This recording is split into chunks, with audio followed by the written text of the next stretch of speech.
Howdy and yeehaw, Internet, and welcome to Crater's Edge. We are here to play a Fistful of Darkness, and we're super excited to have you here with us. We decided we're going to play today come hell or high water, and boy, hell and high water sure arose. But we're here. We've had some tech issues to start off with, which is why we're starting a bit later than usual. But we got most of it sorted out, at least to a playable state. You may notice we don't have captions on right now. Apologies for that for people that rely on those. We will have them back up and running by our next game. So, but for now, this is where we are. This is what we have. I'm going to keep this real short and sweet so we can get going with the game. The only other game we have going on the channel right now is Saturdays, where we play Hearts of Stone. We play Blades in the Dark, the parent to this game, essentially the inspiration to this game, Papa Blades, if you will. I was gonna say Daddy Blades. Daddy Blades. Yeah. You know. So I hate it. it's really bad. I'm here for it. I'm here for it. I support this. Hi, Mom. Hi, Mom. I see this one. Sita's mom just turns this one off. It's not for me. You know what? This one's not for me. Excuse me His while mom I just goes add. like, I like the old show better. Excuse me while I add Daddy Blades to my NPC. Just No. goes and watches list. episode 1 of Hearts of Stone or something else on the channel. But yeah, we will. But yeah, you can join us for that on Saturdays. That's the other thing we've got going on. But for right now, we're playing a Fistful of Darkness, a Weird West Blades or Forge in the Dark hack. We've talked a little bit about it during our session zeros for this game. But mostly it's, if you've watched any of our Blades in the Dark streams before, it runs mostly the same with a few differences, additional rules added to make things a little bit more interesting, more difficult in some areas. This is taking place in a Wild West town that is fantasy kind of Wild West, so we're dealing with creatures and that kind of stuff, but you'll see as we play. That's all the spiel I'm going to give on this. We're going to start off with a lot of role play here and then get into the rule system slowly. So yeah, before we get going though, I'm going to go ahead and have my lovely players here introduce themselves, talk about who they are, what they do on and off this channel, and I guess you can give the name of who you're playing tonight in your playbook that you're going with. So are we in the same order? Did that change? You know I didn't change it. I just need to make sure. You know I copied and pasted we are it too neurospicy to change up our rotation. Everyone has to sit at their desk. We are not Well- like a substitute teacher. We decide to get up and change our desk for the day just because It helps me because everybody's faces are always in the same place. Yeah, that is fair. Well, then we will kick it off with Van. Thank you, Val, who I do have labeled as the sheriff on your name card, by the way.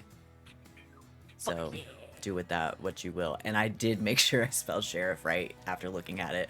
I've had For to a type the word long sheriff time. so many times doing my game prep for this, and I 2 Fs. always spell it wrong. Yeah. Yep.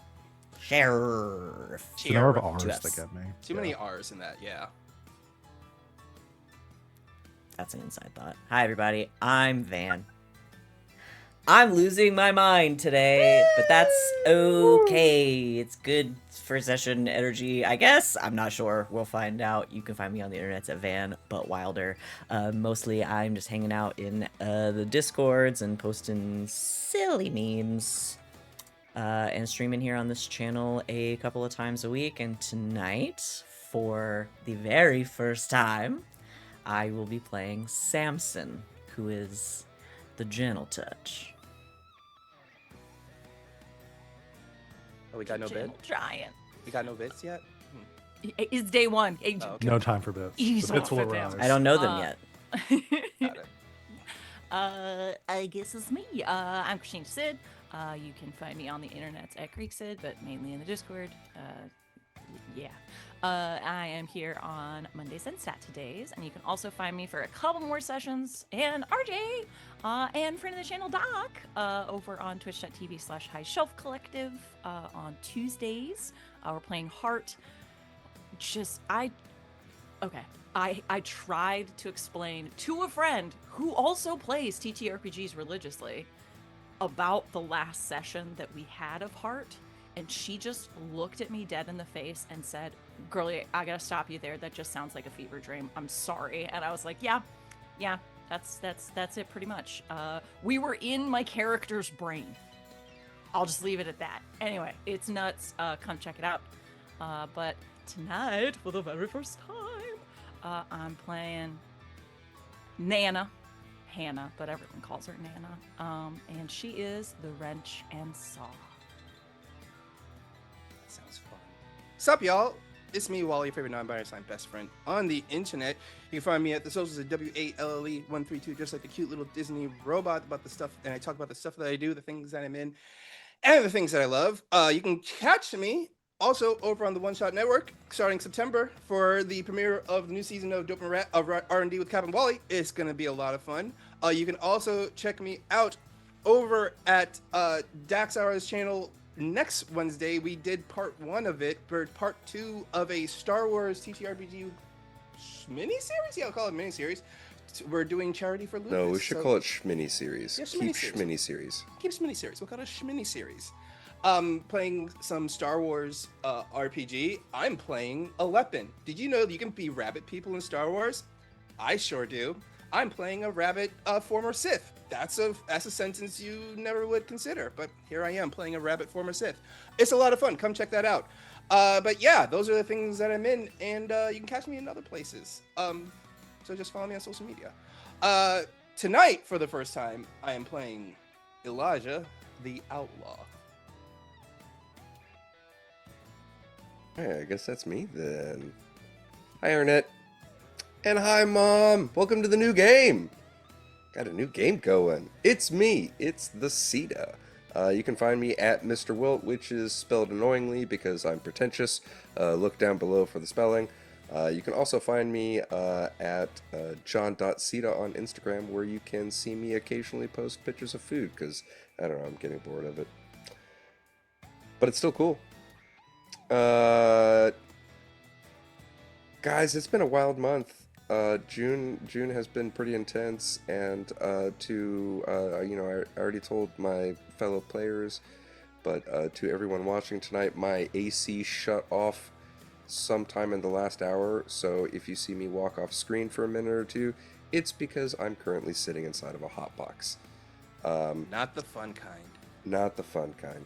But I think it is apropos for us playing this Wild West game. Get in the spirit. Everyone turn off yeah. your AC. Yeah, No. just start sweating. No.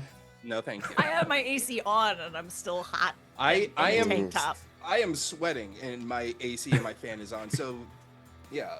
Bless you, Sita. Bless you. I'm gonna do my best, guys. All right, tonight though, while I'm doing my best, I will be playing for the very first time one James Henry Jr. actually, but most of my friends they all just call him Hank. Excellent.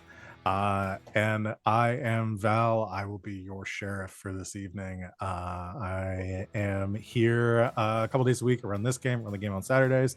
And starting on August 17th, I will be over on Hack Recklessly playing Duster, a Western-inspired RPG by Occupied Hex Games, who will be actually running the game over on LB's Val has a channel. brand.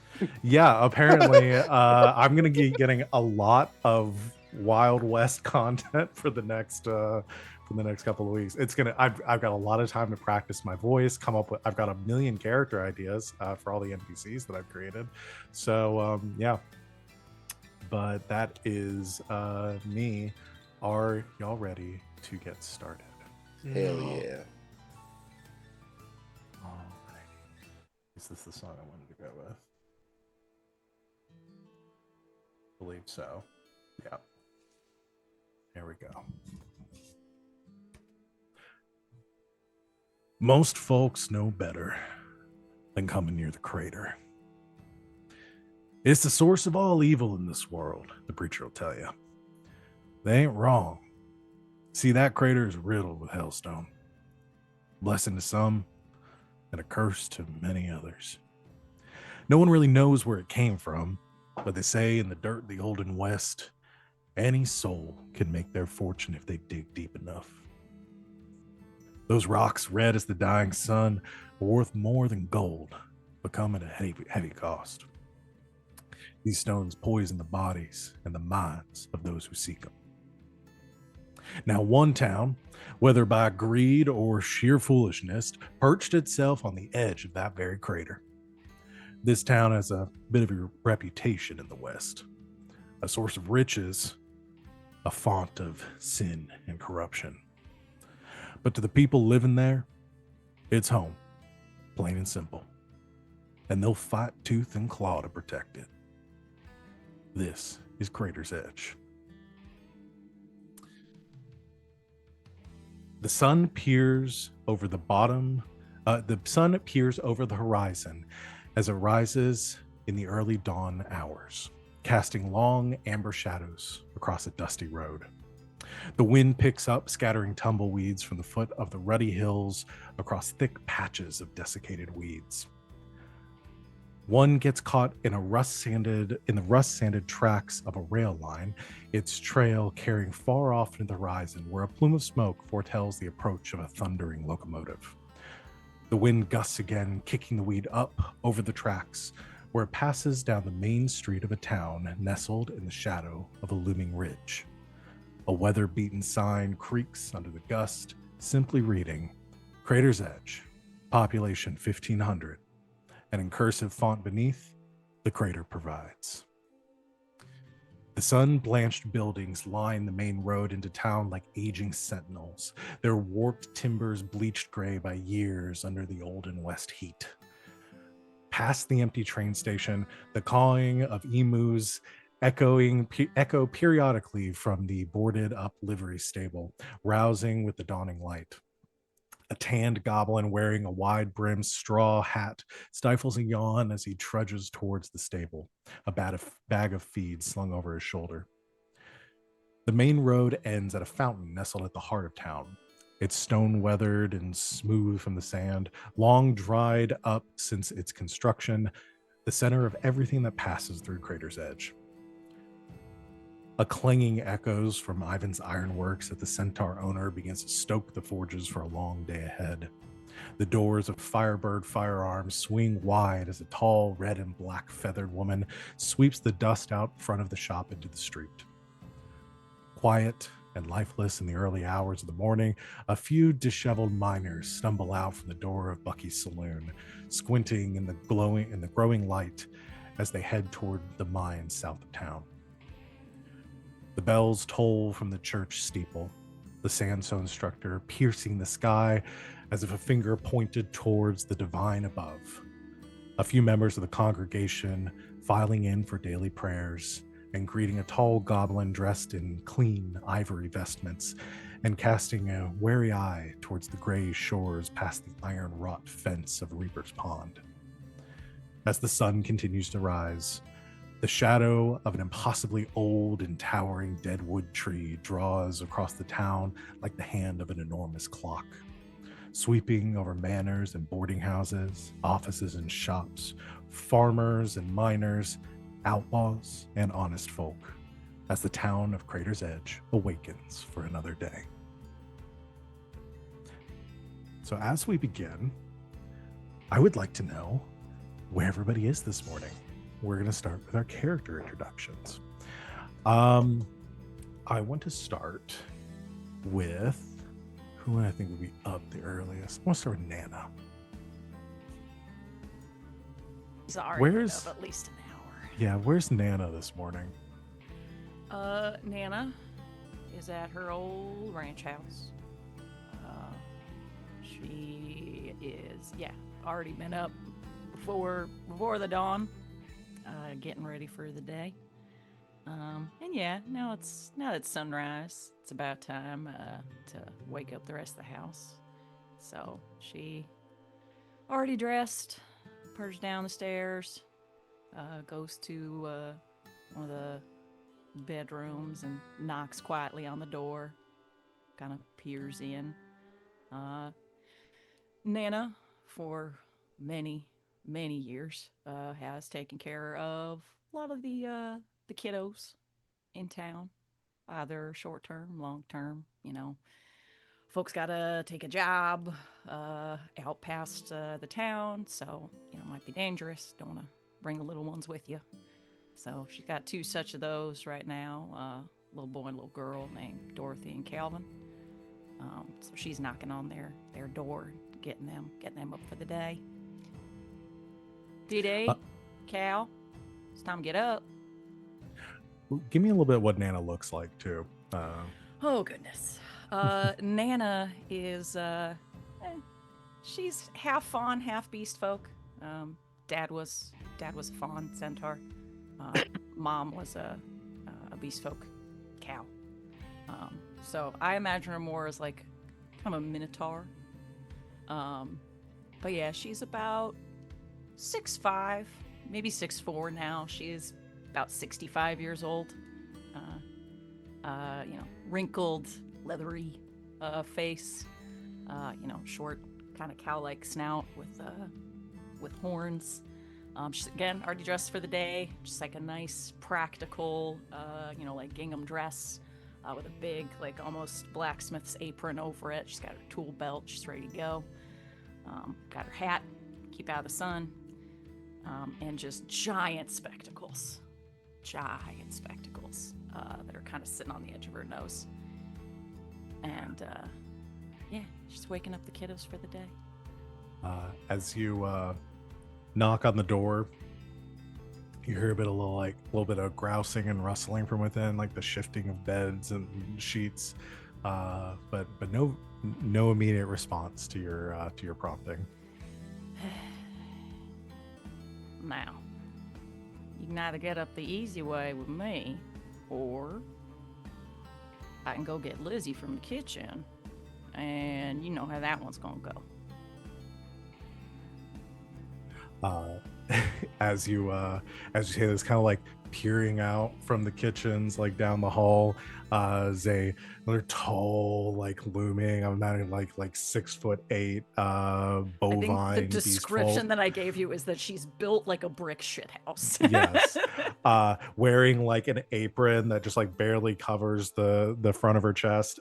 She like with a very like a stoic, laser-eyed glare, like leans out down the hall. And as soon as you say this, there's like a shuffling from inside. Door opens and you see, like, still wiping the sleep out of their eyes, Calvin and Dorothy, kind of like, oh, we're up. Yes, Nana, we're awake. And as you look back into the room, you can see like beds, like the sheets off to the side. There is a kind of looks like it's tucked under the bed, like they were trying to hide it. A little like half burnout candle that looks like it was probably burned out like way too low the night before, and a couple of books underneath that they were clearly reading into too early hours of the night. Y'all look tired. No. We're not tired and ready for breakfast. Sort of wanders into the room.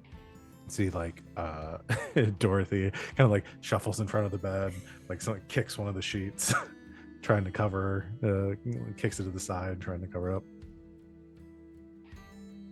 I feel like we've had conversations about making sure your body's rested and not burning my sheets with candle wax. We would never. No, Nana. Now, while I applaud your enthusiasm for the written word, time and place. They kind of like slump. Dorothy like looks over at Calvin, who sighs, goes over the bed, crawls underneath it, and pulls out like a small stack of books. You see like across it is the Adventures of Bill Boggs, legendary outlaw. They like stack it up on the side of the bed with the candle next to it. Both of them look very sheepish, staring down at their feet as they're saying, we're sorry. It's all right. sounds like some of y'all need to be getting to bed maybe a little bit earlier tonight so you can catch up on some Z's. Can we at least read a little before bed, please? Please, please. I'll do you one better. I'll read one for you. Yes. They both look very excited at that. Kind of bouncing up and down. You can audibly hear Calvin's stomach start rumbling as you can Oh. smell like bacon wafting in from the kitchens. All right, y'all. Go get your breakfast from Lizzie, and then one of y'all needs to come and clean up this. Did a Twister come on in here last night before I put you to bed? Or is this just how y'all been living? As soon as you said that they can start, like they just start scrambling down the hall, like you're calling after them in the mess of All their right, room. one of you's got to feed the emus, and the other one's gonna clean up this room. You hear me? What you see go? They both at the same time and says, "I call Emus." No, me. And start just like jostling each other over it. Gets a little, a little sigh, but it's very good natured. Heads to the kitchen, grabs herself a little something to eat, checks in with Lizzie. Yeah, Lizzie has cooked a ton of food, is kind of portioning out for the kids, or just like greedily scooping up some like grits and eggs and bacon. She just gives you a nod as she like you see Calvin's kind of like slouching in his chair. She just goes up and just with one hand kind of like picks with the chair and scoots it in to correct his posture. Just kind of as he has like bacon falling out of his mouth. But yeah, without a word, as is typical for Lizzie, she just gives you a nod, finishes, starts cleaning up the kitchen, sets a plate for you up on the butcher block. Takes her plate, gives Lizzie a good-natured pat on the back and acknowledgement. And they lived together for years now, and Lizzie's not much for talking. That's just fine. And then just calls out, "All right, I'm gonna be in my shop. When I come back, chores better be done, or no reading before bed." Both of them, like with mouths full of food, just yes, Nana. All right. And she goes over good-naturedly, gives him a little side hug, little kiss on the head. All right, y'all get on now. They greedily eat up their food and head off to do their chores, shouting at each other and causing a ruckus all along the way. You head to your shop. What is Nana's shop? Nana's shop. It was just a shed for a while, like maybe like 8 by 8 foot. But as need has driven over several years, she's just sort of expanded on it. So like cut out a wall and added a little more on. So in and of itself, it kind of looks a little insane. Just various bits of whatever building material she could get to expand it over the years. So it's almost, at least lengthwise, barn sized at this point. And inside is just both every dad's wet dream and also nightmare. Just every bit of scrap metal, any materials you can find, just half put together bits of barrels of guns, but also like weird digging contraptions, and just so much scrap metal, so much scrap wood, so much scrap just slabs of weird stone. But hey, she knows where everything's at, and she'll know if anybody moved anything without telling her, because she knows where everything is.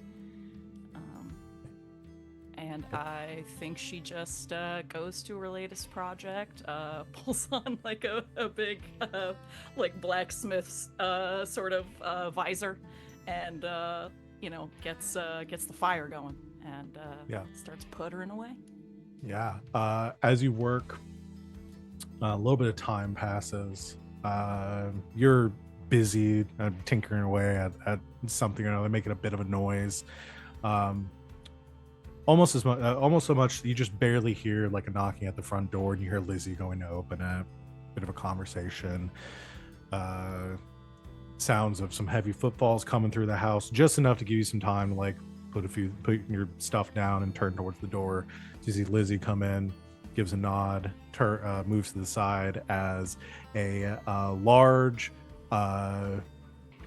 beast folk bear, like very matronly looking, heavy set woman with this bright blue dress on, like frontier style dress, big like kind of lace or like ruffles around the edges. It's got a little bit of dust from the walkover on it, but otherwise she keeps herself very clean. You see big Bertha McLeod, the owner of the bunkhouse in town, or the boarding house in town, and she comes around the corner and gives a big beaming smile and says, "Now, what you working on this early in the morning? Don't you got anything better to do?" Woman, I am 65 years young. I have raised over 40 children over the years. I own my house. I take care of things. And I teach at the schoolhouse. Now, why are you going to go and give me a hard time about having a hobby? She kind of like looks around the room and all like the various dangerous and sundry instruments laying around. She's like, "Some hobby you got here. How you doing, Nana?" I'm good. I'm good. You heard anything from Dee Dee and Cal's folks? Is it just going to be a couple more weeks, or? Seems like the drive's on schedule. I got a missive from the express yesterday. Looks like maybe about 2-3 weeks out from returning this way. So seems like everything's gone good though. Appreciate you taking care of the little tax for me. Just not a whole lot for them to do around the boarding house. Oh, I'll put them to work. Don't you worry. Nah. Oh, I'm sure you will. You see her expression goes a little more like kind of serious, which is a bit different for her. She's usually like beaming sunshine and rainbows all the time. And she kind of shuffles a little bit. She says, I actually came here because I need a bit of advice or maybe a little bit of help. Not really sure." Well, yeah, always. Hey Lizzie, could you put on some tea and pour yourself one too, love? She gives a grunt and a nod from the doorway, heads off in the kitchen. You take Bertha to like the sitting room area. Take my apron off and get presentable, all that good stuff. As you sit down with her, Lizzie pours tea, and Bertha takes a sip and sets it back down, crosses her arms from her. She says, I'm in a bit of a bind, Nana, and What's wrong, darling? I don't. Well, I don't come to you for help unless I absolutely need to. But yeah, I know you stubborn as mule like that. Yeah. Anyway,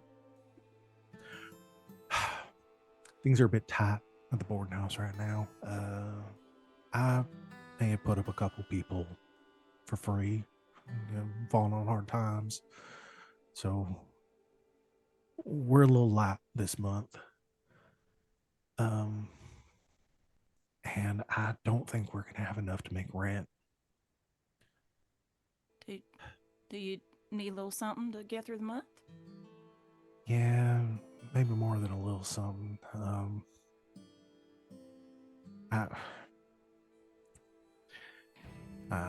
It's if you got any ideas on work, but I know you've helped out in the past and you've done a few jobs, and I promise I'll pay you back if. I know you're good for it, darling. Don't worry about that. But you said you were taking on some folks for free. Yeah, just a couple. I got 2 rooms free right now. If you need to clear out so you can get some paying business in there, it's fine by me. I might take you up on that, but might be a little too late at this point. Rent's due next week, and I can't guarantee anyone's gonna pass through that'd be willing to pay. Hmm. I'm about $30 short on this month's rent, and Darling. I'm having a hard time coming up with it.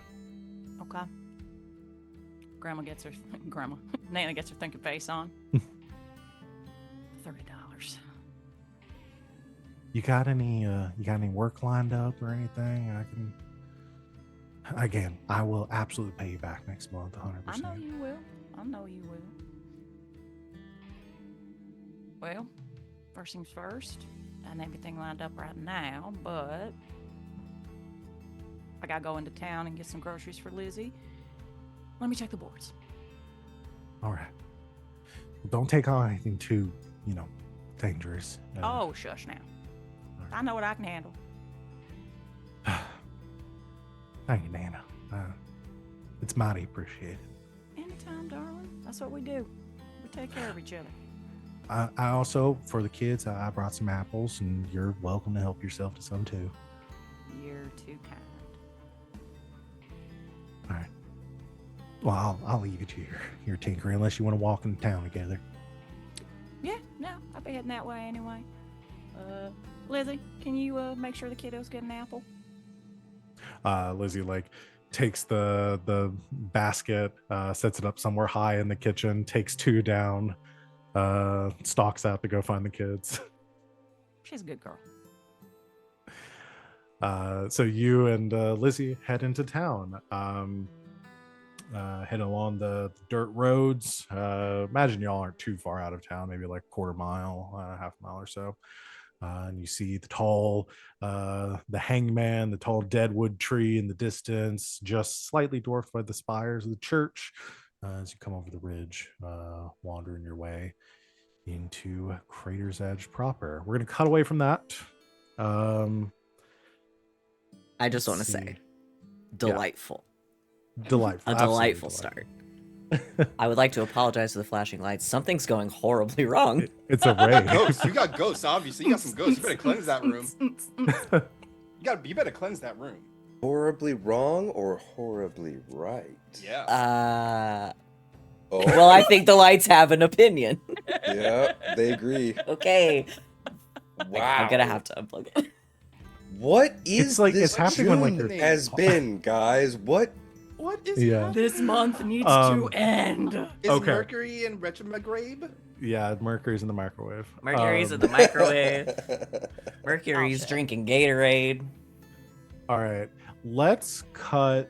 Do you want to continue the wholesome train, or do we want to switch back and forth? Let's continue the wholesome train. Sounds Samson. like it's Hank's turn. Yeah. Sure ain't my ass. Me. Samson, would be me. where are you at this time of the day? What time of day is it? It's morning. I'd say it's not as early as it was. We're probably cresting around like Samson probably gets up around when Nana 8. gets up. yeah. So you maybe been up for a couple hours he's at up. this point. Up for a couple of hours. Samson has gotten up. He's done a little sweep of his place. It's small, but he keeps it tidy. Tidy Samson live little in place. town. Yes, he lives in town. He lives by himself. This is his parents' former home that he lives in. Got it. So, little place.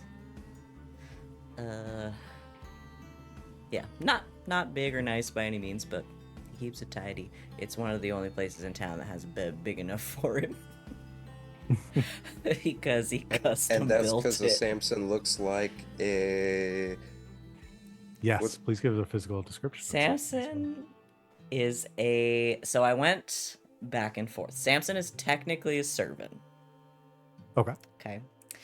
So he is a servant. He is cresting 8 feet tall. So is he technically on like the fawn side or the beast folk side? Like which way is he? So I think he's like on more of the fawn side. I think he's got hooves. I think that's the difference.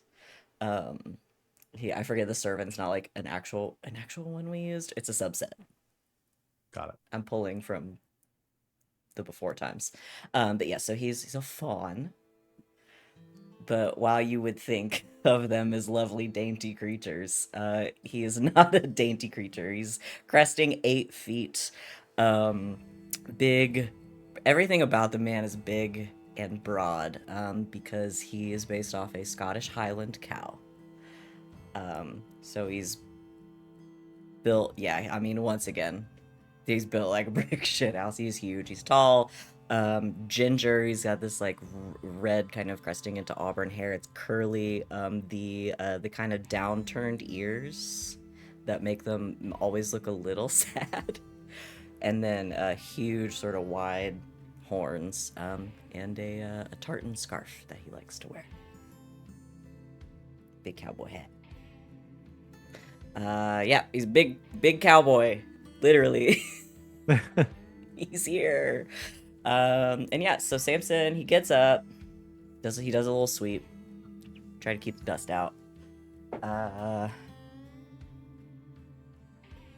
Wash his face, gets ready, and then he kind of spends, if there's not something specifically that he's doing, or like if there's not like a bounty perhaps that he is currently working on, he just sort of goes around town and finds work to do.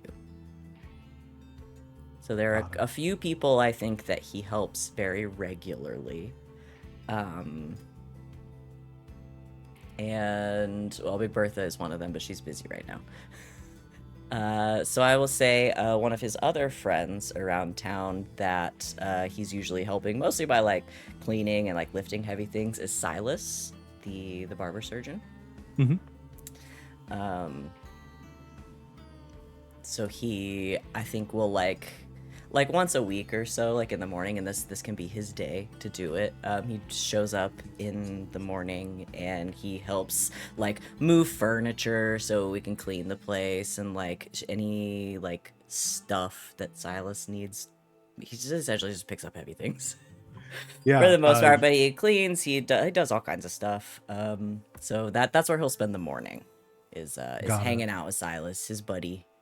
Yeah, One of his many buddies. He's friends with most people except for the one rival I have on his sheet. You arrive at Silas's barber pole out front with the bloody cloths wrapped around it. You knock on the door, step inside. Ding ding ding. Bell rings overhead, and you see a currently like putting the broom to the side, dusting off the barber chair from the sand that accumulated in the dust storms overnight, is a rather short, very kind of slight fawn, with big, like thick spectacles, wearing a white jacket, turns and regards and he says, Samson, good morning, good morning. How does this day find you? Oh, sorry, I'm a little late. There was more dust from last night than normal. No, my good man, by all means. You are actually just in time. Would you mind helping me with some moving a few things downstairs? Of course. Please follow me. And leads downstairs. You can see like, whereas the upstairs is like traditional kind of barber with like a mirror and a barber's stool. What is the word I'm looking for? The big chair. A chair? Yeah. Barber's chair. That's okay. Sometimes we forget the little words because we're focused on the big ones. Exactly. Leads you down the basement where you click on the most of the buildings and the central, like in the main area of town, because the barber shop is in like the main hub of Crater's Edge. Do have electricity. Flips on a light, kind of sparks to life. And it's gonna take me a while to get used to that. Down here, you see the full like his surgeon's office. There is a heavy wooden table at the center of the room. It's got some blood stains that were cleaned off of it, some surgical implements and things like that. You can see that the the table at the center is kind of sitting a little bit like askant. It looks like one of the legs kind of like broken inward a bit. He says, the blasted thing broke on me yesterday. Luckily, everyone's all right. But I need this to be carried upstairs so I can get it over to Ivan's to have it repaired and be brought back here. If you wouldn't mind transporting it for me, it's terribly heavy. But I I try to imagine pick it up while he's talking. he's saying, it's like, it's very heavy, so please you just reach over and just, I mean, it is heavy, but you're massive. Huge. And you just like lift it up on your shoulder. He says, oh, let me get the door for you. Thank you kindly. And moves to the stairs and kind of like watches you as you come up at moving and navigating out the front doors. And as you make it outside, I was only going to ask you to bring it up here until we get a few more people to help move it. But if you think you could carry it over to Ivan's for me, then that would be wonderful. Yeah, I don't see why I can't just take it over there.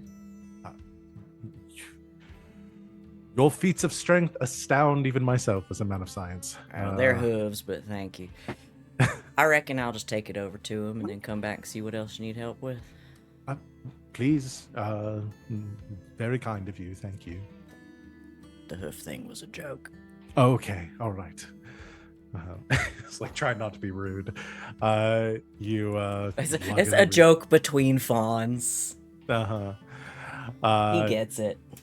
You lug it and begin heading over towards Ivan's, and as you kind of make it to like the main hub, there's a lot of people on the road now heading to and from. A lot of people like miners heading towards the mines, and other people heading out of town. You hear the sound of the train approaching in the distance at the 9 o'clock hour.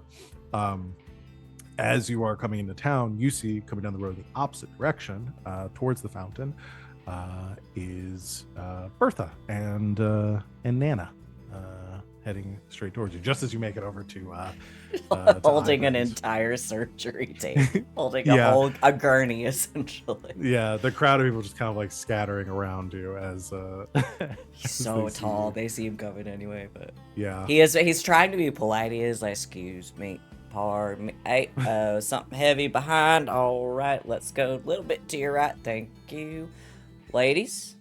Good morning. Good morning, Samson. That is a heavy table you've got on you. I bet it'd be heavier with one of Doc's patients on it. Leg's broke. I gotta take it over to Ivan, get it fixed. All right. Well, we're about to go check the boards. So, you want to come for dinner tonight? Always, Nana. That's a good boy.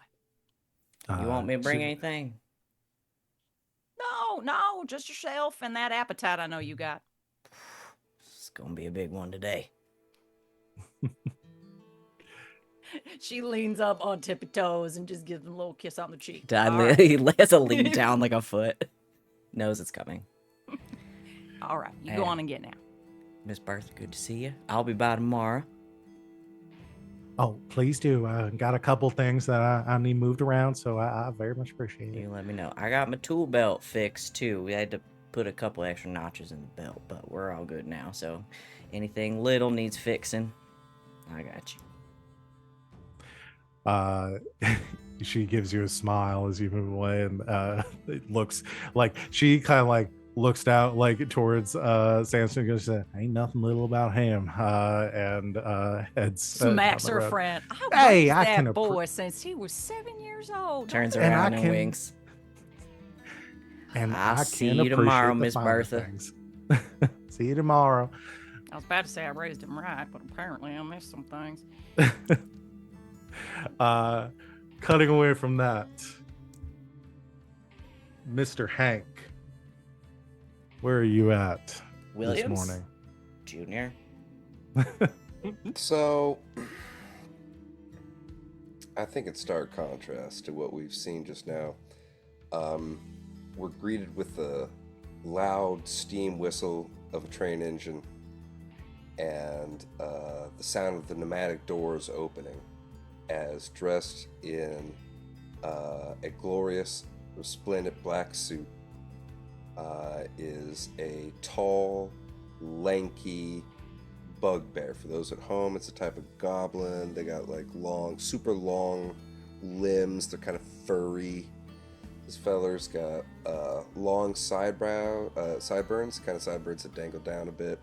But he is young of face, so he's got like that kind of light mustache and light dust in the fur on his chin. Not a whole lot on the cheeks, just a little bit on the sides.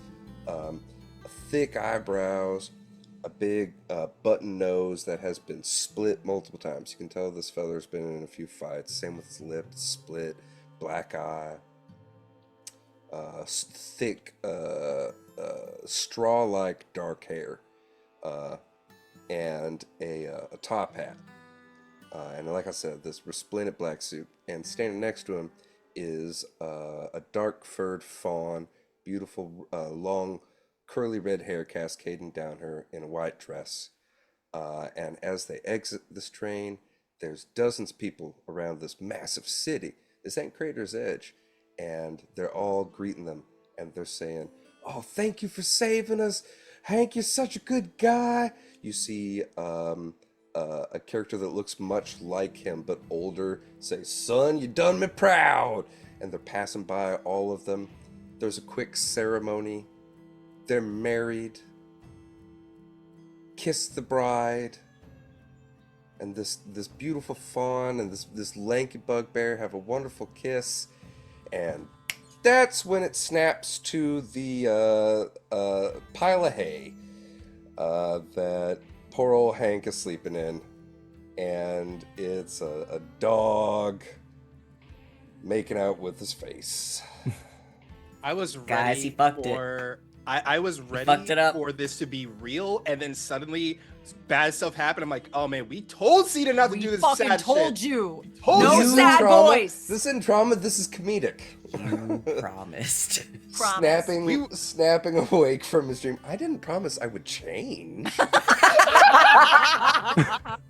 That's fair. You promised. fair. You promised you would make an attempt to be different.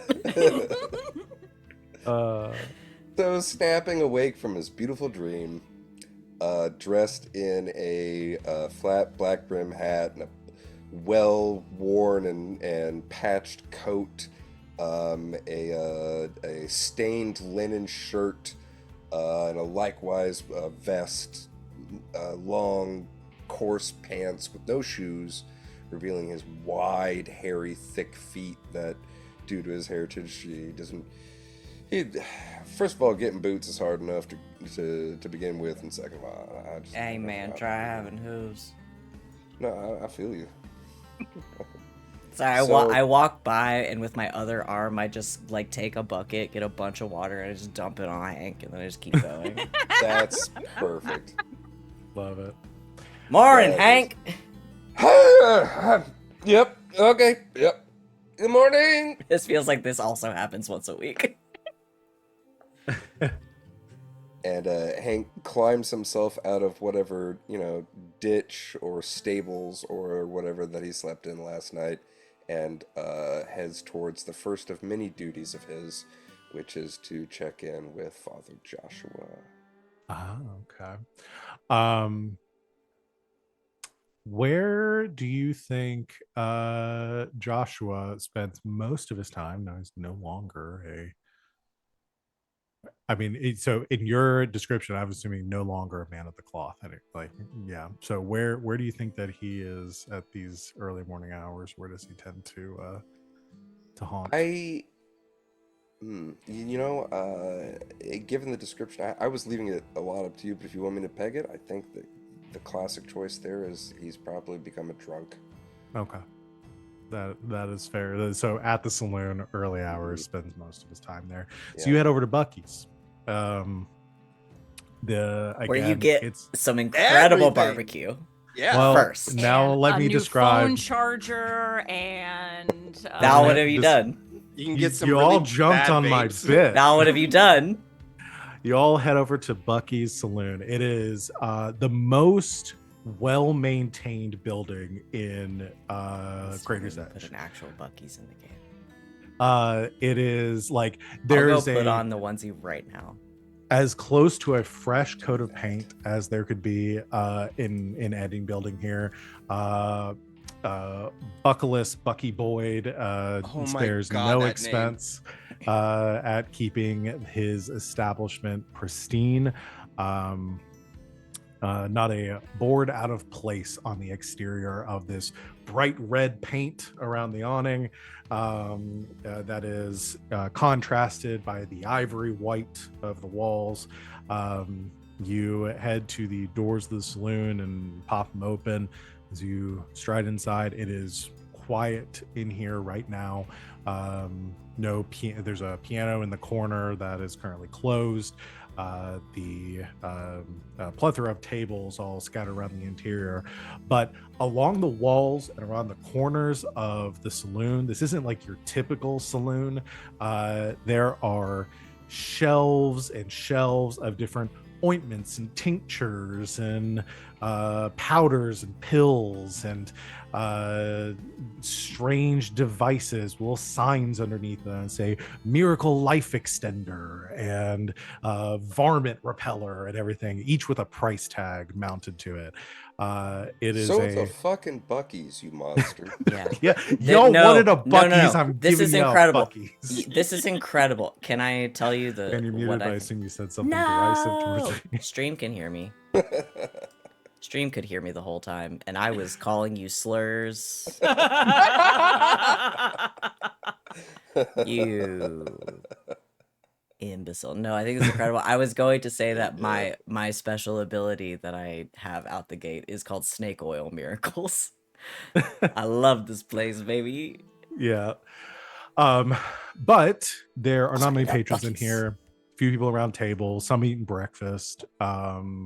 Couple of saloon workers moving between the tables, mostly cleaning up from the prior night. Behind the bar currently is Birdie Lowe, a kind of middle-aged fawn who is currently like wiping off the bar like they're always doing in every Western. There is the bar is at the back of the room with a big mirror behind it, some shelves of fine liquors surrounding the mirror. Everything top shelf above there. Everything you'd be drinking is not in plain sight.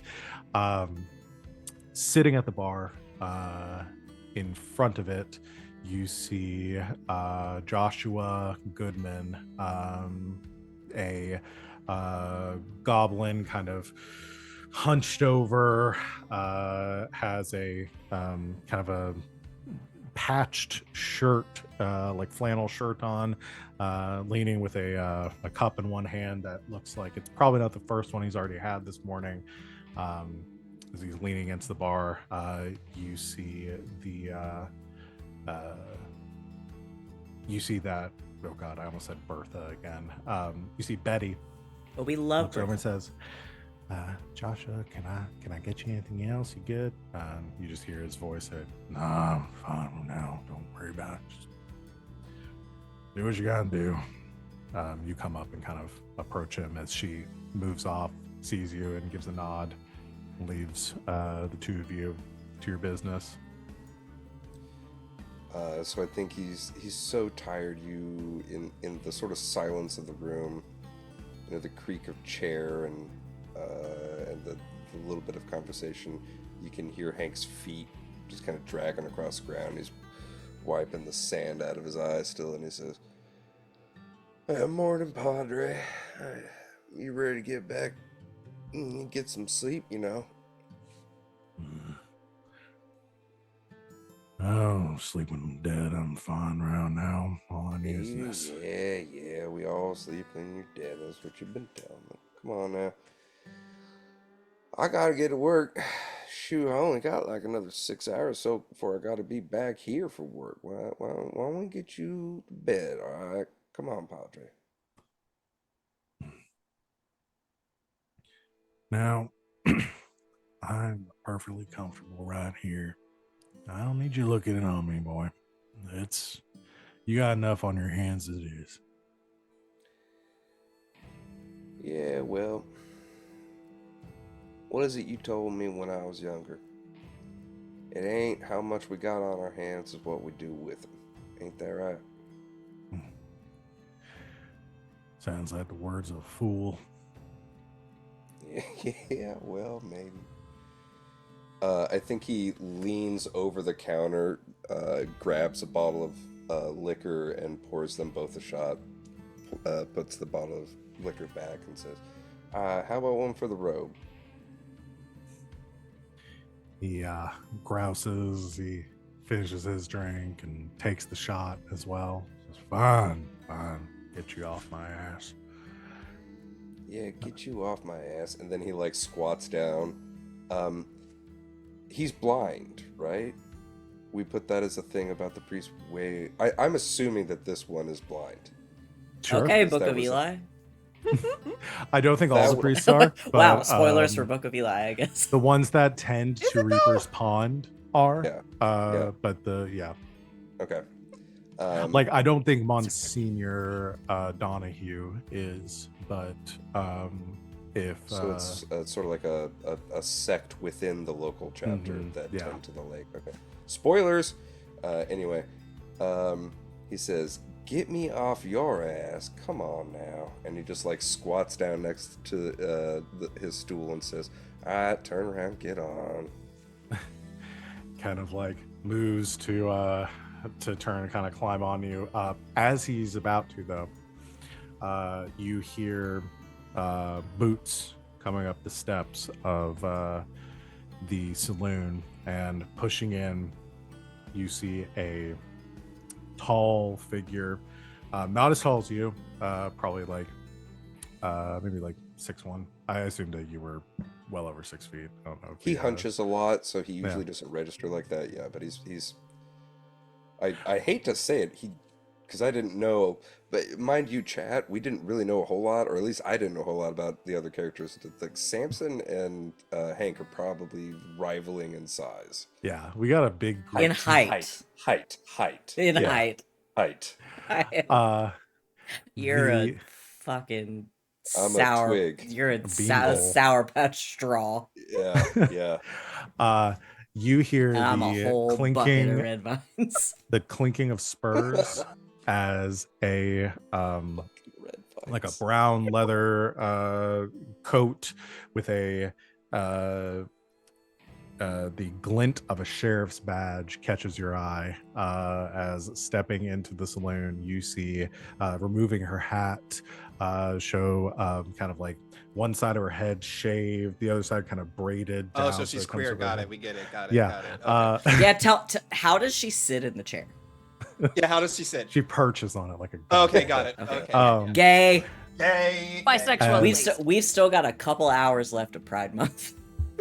as Sheriff Quick Gun Dawson steps into the saloon. She doesn't have a creek named after her, does she? She might. She pulls off her hat, tucks it under her arm, looks around, catches your eye. She says, "Morning, Hank." Hey, morning, Sheriff. Just getting the Padre back to his hovel, you know.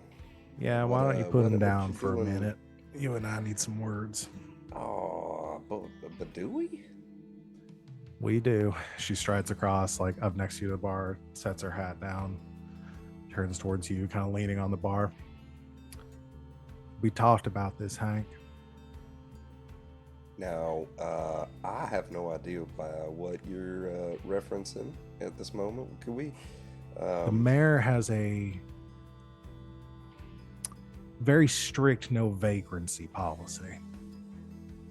Well, now, We got a lot of nice places where you could be staying. Borden House, I hear, has rooms.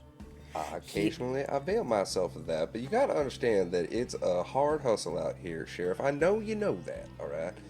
Yeah, just look at it from my point of view. I'm working my tail off, Gives a little twitch of his butt. Day and night, just to make ends. You know how hard it is. Take pity on a feller. When I can afford to get a room, I do it. Ain't that right, boss? Shouts to the other room. Now, Hank. Boss? No. He, He's the rule is no vagrancy. He thought the rule was no vacancy. Yeah.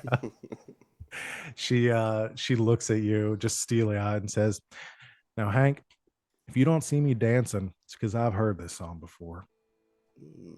We've been down this road, and I can't just let you off with a warning." So, are you asking me for a dance or a walk down the road? I'm not sure I quite All right, Hank, read what you're... come on. No, come on. The Padre, look. Okay. He can't see, Sheriff. Somebody's got to walk him home. She grabs her hat, puts it on her head, and says, "Birdie." You hear her and says, "Yeah, yes, Oh, Sheriff." now you She comes answer. around. She kind of looks at you, looks at the sheriff. Says, "Can you make sure that Joshua gets home?" "Yeah, Sheriff. Yeah, I can do that." "Good. No problems then. Come on, Hank." Birdie, tell Jane I'll see you later. Tell Lily I love her. She grimaces and just nods. Says, "I will." You owe me that. She nods in agreement, keeping her mouth shut in front of the sheriff, who just claps a hand on your shoulder and leads you out That of the is saloon. quite a grip you got there, Sheriff. Has anybody ever told you that? She makes very little small talk with you as she leads you towards the sheriff's office. We're gonna cut one more time from this scene as Hank is led away. I want Wally to have his time. I'm sweating so hard, and I want to see all of Wally's thing. Can we? Oh, would yes. it be all right if we did a quick break? Do our quick break. I'm Yeah. I'm okay with that. We'll come back and kick it off with An actual quick Elijah. break. actual. I think quick. quick break is Because better. I did unfortunately use up a lot of our time at the beginning trying 5 to minutes. work a computer. Yeah. Quick claw break break. Let's Quick claw break. Quick. let's take a break. We'll be back in a few minutes to continue our game, everyone. Don't go nowhere, and we will see you back here very shortly. Till then, stay tuned.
Welcome back, Internet, and thank you for hanging out with us during our break. We are going to jump back in and introduce our last character. So I asked the same question I've asked everyone else. Where's Elijah right now? Okay, so what we see is that train that you kept talking about that is coming into town. But the camera pans back a bit and we see something crest over the hill as a cloud of dust starts moving up towards the back of that train. And riding on the back of this black emu with these bright red eyes and fur, like matted, covered random spots with little specks of like gray. You see this lone figure wearing a poncho that is light brown to kind of match the desert. They're wearing these jeans that are covered in dust, cowboy boots, and on their head is a black leather hat. Up over their face, covering half of it, is a black bandana. So you really don't see much of their face, but you can kind of see that resting on their face is a bandit mask. And that is behind those masks is a pair of like brownish eyes. They like approach the back of the caboose and they jump off the emu and do a little roll landing into the back of it, and they kick open the door and they fire their gun into the middle of the room. He says, "Excuse me, ladies and gentlemen. My name is Elijah Tremaine. You have probably heard of me. This is a robbery. Now you're wondering this moment why I am robbing you. The 9 a.m. train coming through to Crater's Edge. Now, you see, normally there isn't a 9 a.m. train that comes through Crater's Edge. There's actually a 9:30 a.m. train that comes through Crater's Edge. And that had me thinking, why would a 9 a.m. train come through Crater's Edge? The first person who decides to answer that question is going to get a bullet to the head because I am being rhetorical. Good. Somebody in the front like, Don't, now. Lower. There you go. Thank you. Let me continue my story. Now. he pulls his fedora down. 9 a.m. Why would a train be coming through Crater's Edge through 9 a.m.? Because no one want to get off a train at 9 a.m. or anything like that, except maybe someone wanted to send a train early through because they're trying to hide something. And then I remembered something that the old head of the Backshot Boys decided was blabbing about one day. While he was 3 drinks deep into his winnings at a poker game, he said, "Oh, let me tell you, I'm telling you this. You can get so much bootleg through the canyon if you just use the train. Just use the trains. Just change the schedule." That is what he said. You know, the manager really watches liquor. As he's saying that, he's like loading up a revolver. Now, why am I robbing this train? That's the reason why I'm getting to this is because this train is full of a bunch of the members of this gang. Because all of you here are working for them. Every single one of you, because resting on this train is about, I want to say, how much illegal liquor can pass through the canyon on a train like this? Oh, you there. Now you the one with the fedora. Now you can answer. You can answer. You can answer now. Go ahead. I'm gonna have before he answers. I'm gonna have you make a roll. Woo! We're gonna do our There first. happen- Roll the game. There happen to be 74 cases of liquor on this train. We're gonna make the first roll of the game here because we are starting out spicy with Elijah. Also, I will say it's the backfire gang, not the backshot But gang. that's what he because- calls them. That's what. Okay, he just want to calls make sure. I need to make sure everyone out there knew that I did not Disrespectfully. name a gang. The Disrespectful. backshot Backshot gang. gang. Disrespectful. And Certainly. Val, you thought you were gonna come out of session 1 smelling like a rose. I thought so. What do I got to roll? Smelling like a backshot. All right. Ew, No. No. No, your mom So- watches That this. was too far. That was too far. Your Yeah. mom watches this show. You all went there before I did. I apologize. Yeah, on you behalf made it of her gross son. though. So for this, I think what this calls for, and again, since our first roll of the game, gonna explain a little bit about how this works. So normally I don't really like call for rolls. It kind of depends on the situation. Y'all have full capacity to be like, I want to roll this. Like I want to make this kind of check. As long as the fiction you're explaining to me why that makes sense. In this case, I think what makes sense here is a command roll. Dope. It's going to be one of the social skills, but I think command makes the most sense. You are commanding obedience with your force personality, intimidate or threaten, lead an It's action.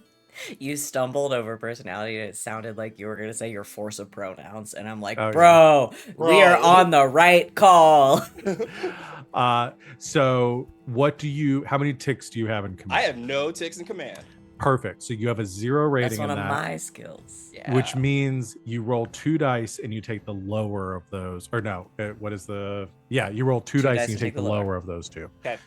Bet. It's been a while. Wow, I since bet Elijah wishes Samson was there right now. Oh yeah. So how many dice? What dice do I roll? D6. So we rolled everything's d6s in Got this it. game. So you're gonna roll 2 d6. You're gonna take the lower. Okay. That'll be a 6 and a 4. Okay, so a 4 is your result, which is a partial success, which means that you do what you set out to do, but there's a consequence or some sort of complication with this. So you see the guy in the fedora, which I guess are canonical. I don't know if fedoras were even They were. They were. Well, in circulation. I mean, if you are like me and you consume a lot of Western media, or if you've played Red Dead Redemption 2, technically it would be a trilby Trilby. during this Trilby. era, but trilbies were 100% a thing. Yeah. In, Okay. in Also, the general Wild West is a Western- big, broad amount of time. Yeah, So it while really the is. East Coast was, And also, this is a fantasy world, and I can and Yeah, fedora. But True, if true. you want a teeny bit, if you want a little bit of an anchor, yeah, trilbies definitely would have been a thing. So the fawn with the very thick neck beard and the trilby kind of like pushes it back and says,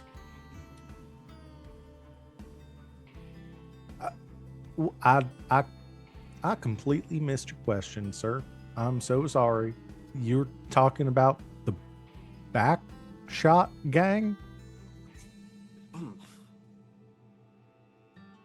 Yeah, I really hope this name spreads because let me tell you, I'll be so excited. Ah. No, for all sakes and purposes, I'm talking about the Backfire Gang. You know, the leader is Oh. that dim-witted, bull-headed, foul-smelling, bad luck bringing idiot Sawyer Hyde. Yeah. Shame of a guy who decides he can just do something like this. Anyway, now, regardless, if this is the train that the Backfire boys are using for their bootlegging, I would most likely love if you can show me where this stash of liquor is at, or if not, I'm gonna rob y'all anyway. So, Right. Very that way. much kindly, and he heads past the guy, and he stops, turns to look at me. What's your name, fella? Liam. Lingham? Lingham. All right, Lingham. Remember that name, Lingham. And he keeps on going.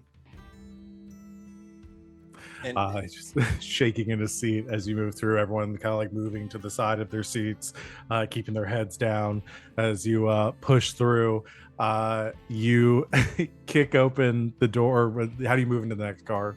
I just kick open the door and I just point the gun in and I just move around like to see what's in there. No show this time because I know where I need to go. Okay.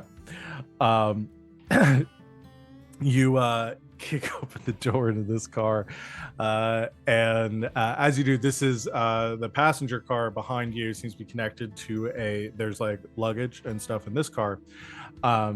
Standing in front of you, currently with their back to you as they're kind of like rifling through, like moving some of the luggage to the side.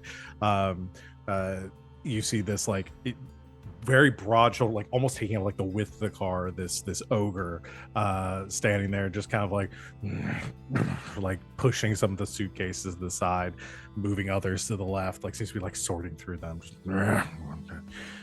damn stupid job. I have to be the one that does this.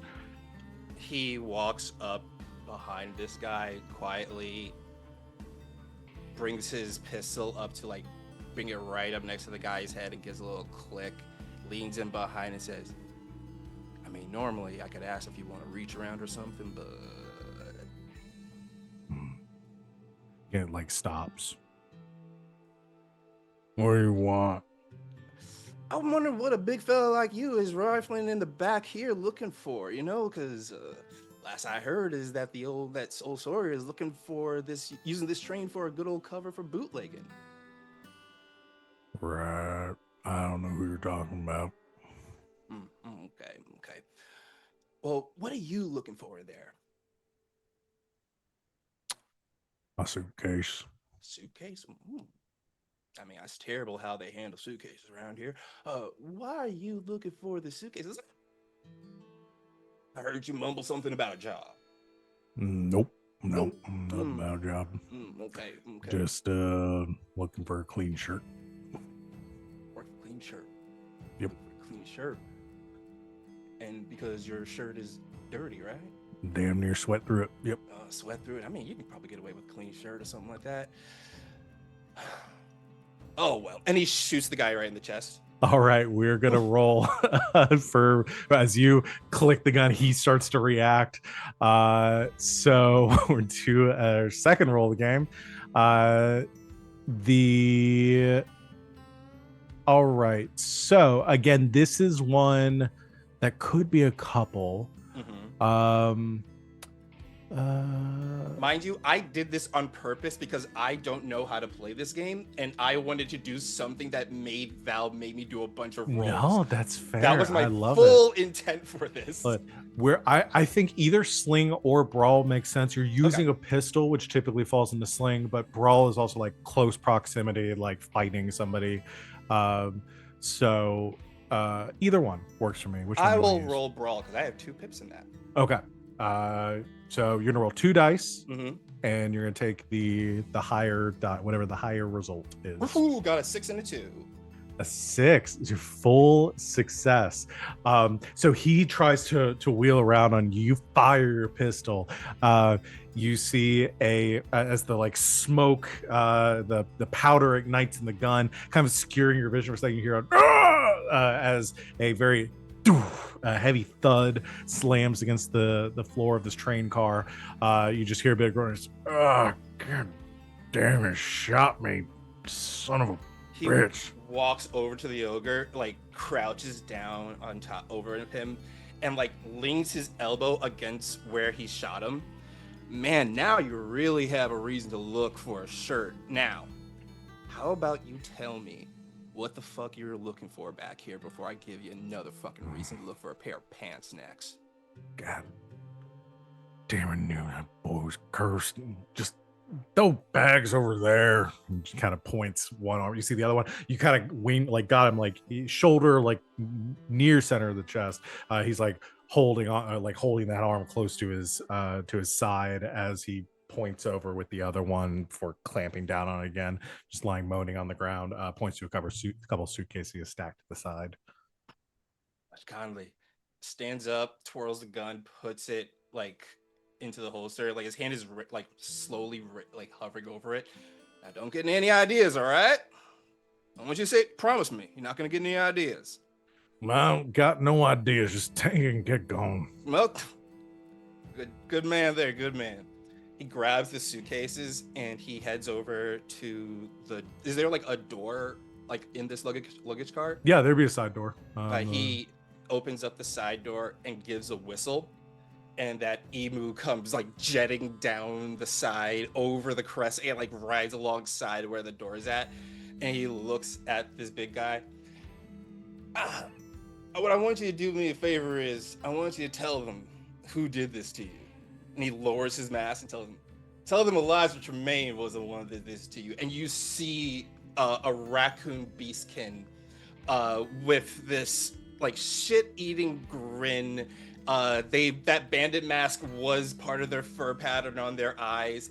As they hold the two suitcases over their shoulder with one shoulder, gives a little tick, and they fall out of the crate car, land on the emu, and ride off towards Crater's Edge. You just hear the ogre cursing in the train car as you fall and land onto your emu. What's your emu's name? The emu's name is I will be Truffles. asking this of everyone, so please Truffles. name it. Truffles. Okay. As Truffles goes, and then go, running off to the side, kind of peeling off from the train, and heading. Are you heading towards town? Do you have a No, I am not. I am heading towards town, but I kind of like peel off a little bit towards the old bootlegging shack, and I kind of peel up that way as like I see the town just, but I just peel up towards the bootlegging shack instead. Okay. All right. As you veer off towards your hideout, and the train thunders on towards Crater's Edge. Well, I'm Okay, Sly Cooper. okay, Sly Cooper.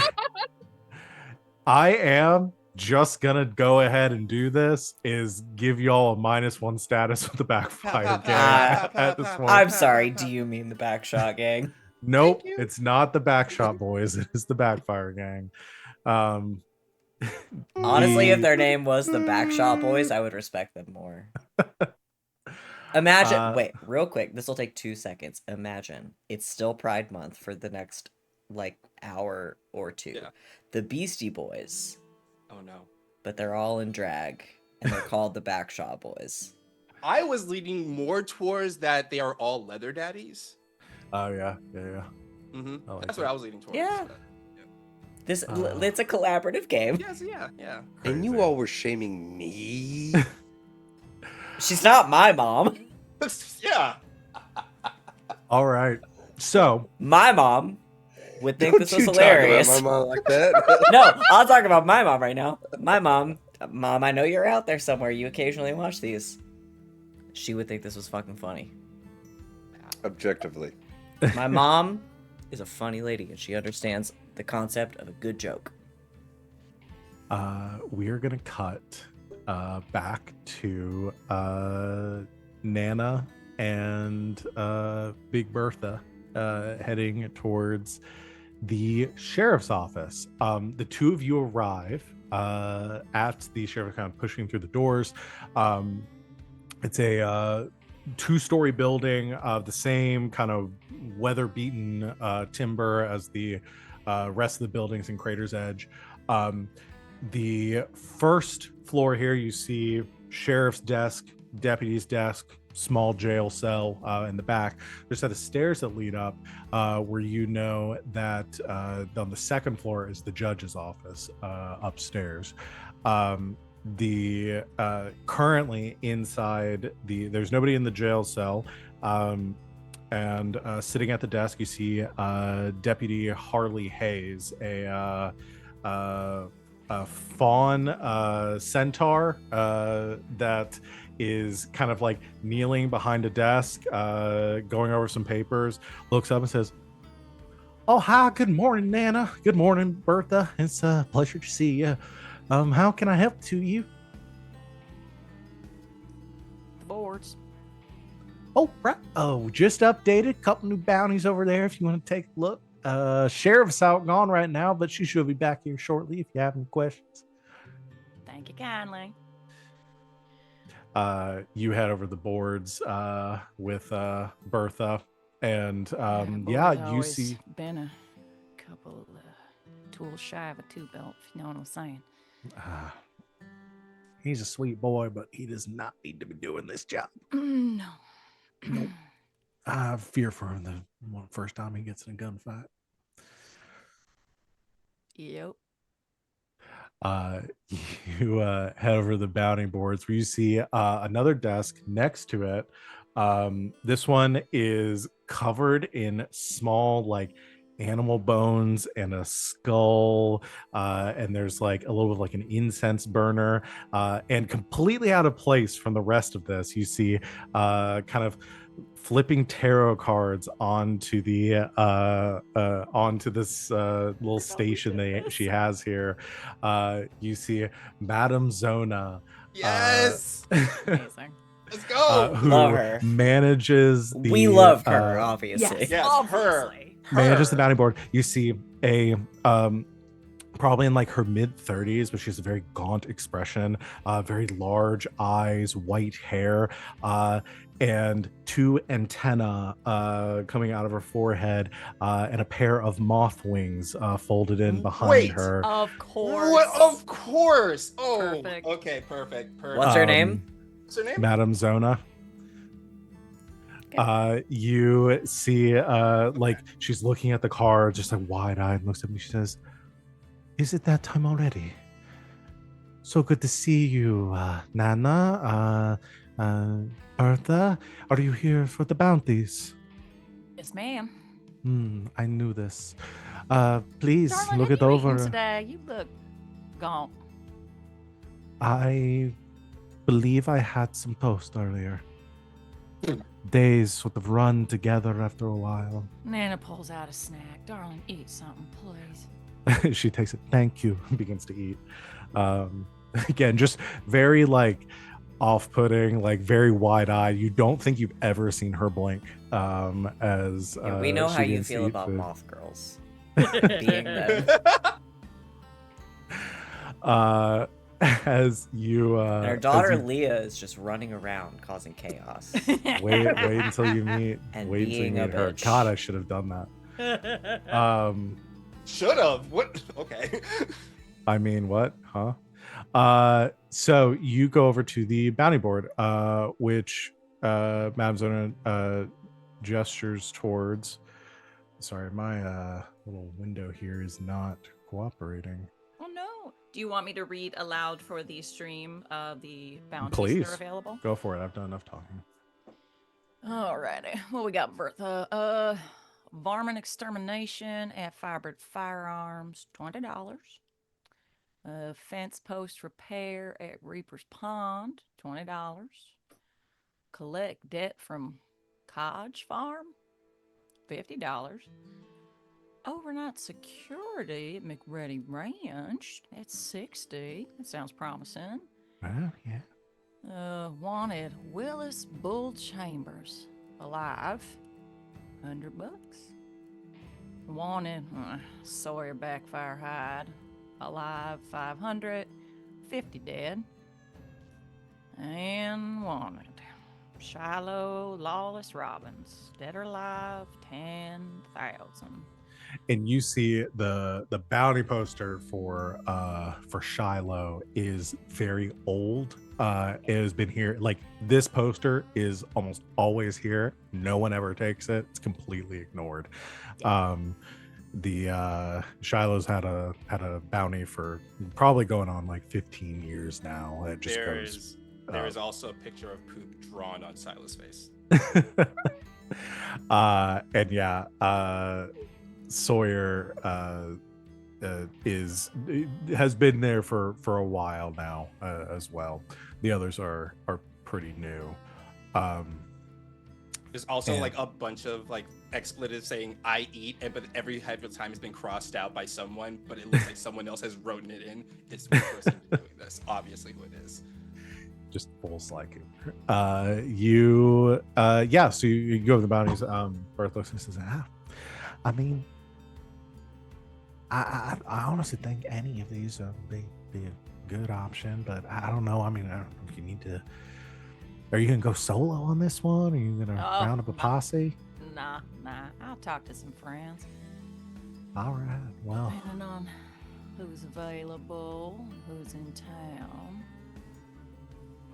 Well, those $20 ones aren't going to do it, love, so.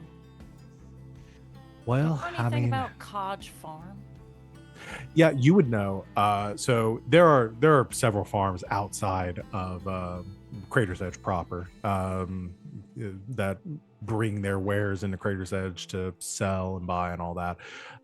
So Kaj is a farmer, has been here for probably about like 20 years or so. Owns a farmstead just east of town. So you would be familiar with him. And Bertha says, I mean, again, with any of these, it's whatever you can help with. I can ask around too, see if anyone else will chip in. Just make Bertha, sure. stop it. Oh, all right. I'm old, but I'm not dead yet. And it won't just be me. I got a All right. couple good people I can talk to. Well, hopefully you can. I appreciate it. And as that happens, you hear a bit of conversation from outside and footsteps, two sets of footsteps coming up through the doors of the sheriff's office as the deputy picks up and Sheriff Dawson steps to the door, pushing in Hank. Now, have who- I ever mentioned how strong your grip is? I know we've been around this once or twice before, Uh-huh. but I really just gotta. No, it's impressive. It really is. She's You like, know? sit. And she just like pushes you will down sit. into a chair. May Sheriff. I clarify? Mhm. Do we are an already established posse, so we all know each other. Yeah. How much y'all? I know we decided that Hank is new to the group. I don't know if y'all have run a job with Hank yet, or if this would be the first one. Y'all can decide that right now if you want. Decide it right now, Sid. Do it. This would be your first job. So you know of Hank, Mhm. but it's not something that you've ever really, you haven't like invited him or asked him to I- join your posse. I yet. Now feel this like- means that Nana Mhm. is going out on a limb to recommend this man. Well, so I think what happens is Sheriff Dawson, she sits Hank down, looks over and sees you, Nana, and says, Nana, what kind of trouble you getting into here? Good kind. Checking out the board. Looking to do some honest work? When have I never known? She just like narrows her eyes at you. Says, right. You know Hank? She moves Yeah. around her desk and sits down. Oh hell, hey Nanner, how you doing today? Looking lovely. Flattery will get you nowhere, my friend. It But will a good take me. day's honest work will. What you doing in here? Well, still trying to save up money. I got that, Anyway, vagrancy's still illegal in the city for some reason, despite there being an immense amount of real estate around this town. Sheriff, you gonna tell me that there ain't more to do around here than pick up a poor feller who's just trying to find work because he had to sleep outside? She's pulled over some papers and was writing some stuff down, looks up at you, her hat now like hanging on the corner of her chair. She says, part of the job. What about I this? wouldn't have brought him in if this was his first time, but there have been complaints, mostly of the smell. Now, I take offense to that. You should. Most people are taking offense to how you smell. That might be fair. All right. How about this, Sheriff? How about I save you the trouble of the paperwork, and I save Hank the trouble of a night in a drunk tank, essentially, although he's stone cold sober. Hey, I've got a spare room right now. Nanners, you ain't got to do that for me. Shut up, Hank. Yes, ma'am. I think she also says "shut up, Hank" at the same time. He does. Yeah. He come stay with me. We can do some work around the house. I'll put Lizzie on him. Definitely whip him into shape. That way he's off our fair streets and save you the ink. What do you say? I'm gonna have you roll as well. I think this calls for it. Could this Pro- be a console? Yeah. Okay. Consort is consort with fellow beings from your heritage or background, friends or rivals to gain access to resource information, people, or places. So, Trying to gain does- access to Hank. yep. And it doesn't have to be someone friendly, just someone you know, and you definitely know the sheriff. Oh, Sheriff and I know each other. Yep. All right, I got 1 dice in this, and this is kind of important. So, may I push myself? You may. So that's another mechanic we can talk about. So if you ever want to use it, have an additional die or improve your position, we didn't actually talk about that. I should have. I slipped up with Elijah doing the rolls. So each roll is going to have a position. It's going to have an effect. So anytime you want to make a roll, I'm going to say whether you have either what position you're in, which ranges from controlled, risky, or desperate. Controlled meaning that you have a handle on this. You can potentially try to do it again if you want to, even if you fail, but you may have a harder position on the next one. Risky is where most of the actions that you ever do are going to be at, where you Risky can. standard. It Risky means standard. Yep. It means that whatever you're doing has some consequences if you fail on it, but failure isn't necessarily the end of it. You may be able to have additional alternatives like to failure, things that you can do to try to mitigate the situation. Desperate, make or break, whatever action you're taking right here, that's it. Anytime you make a desperate action roll, you gain an experience for doing that, because it is like that is a make it or break it, live or die situation. So that's position. Effect determines how effective whatever you're doing is.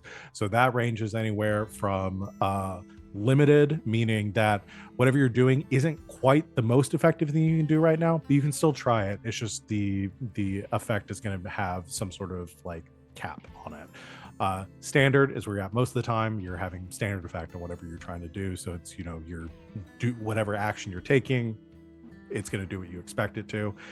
Great effect, that means that whatever action you're taking is actually more effective in this situation than it normally would be. There are mechanics in there as far as like filling clocks where like gives different amount of ticks depending on how much effect you have. I may, if whatever you're trying is particularly foolish or wild or out of the box, I may say something has no effect.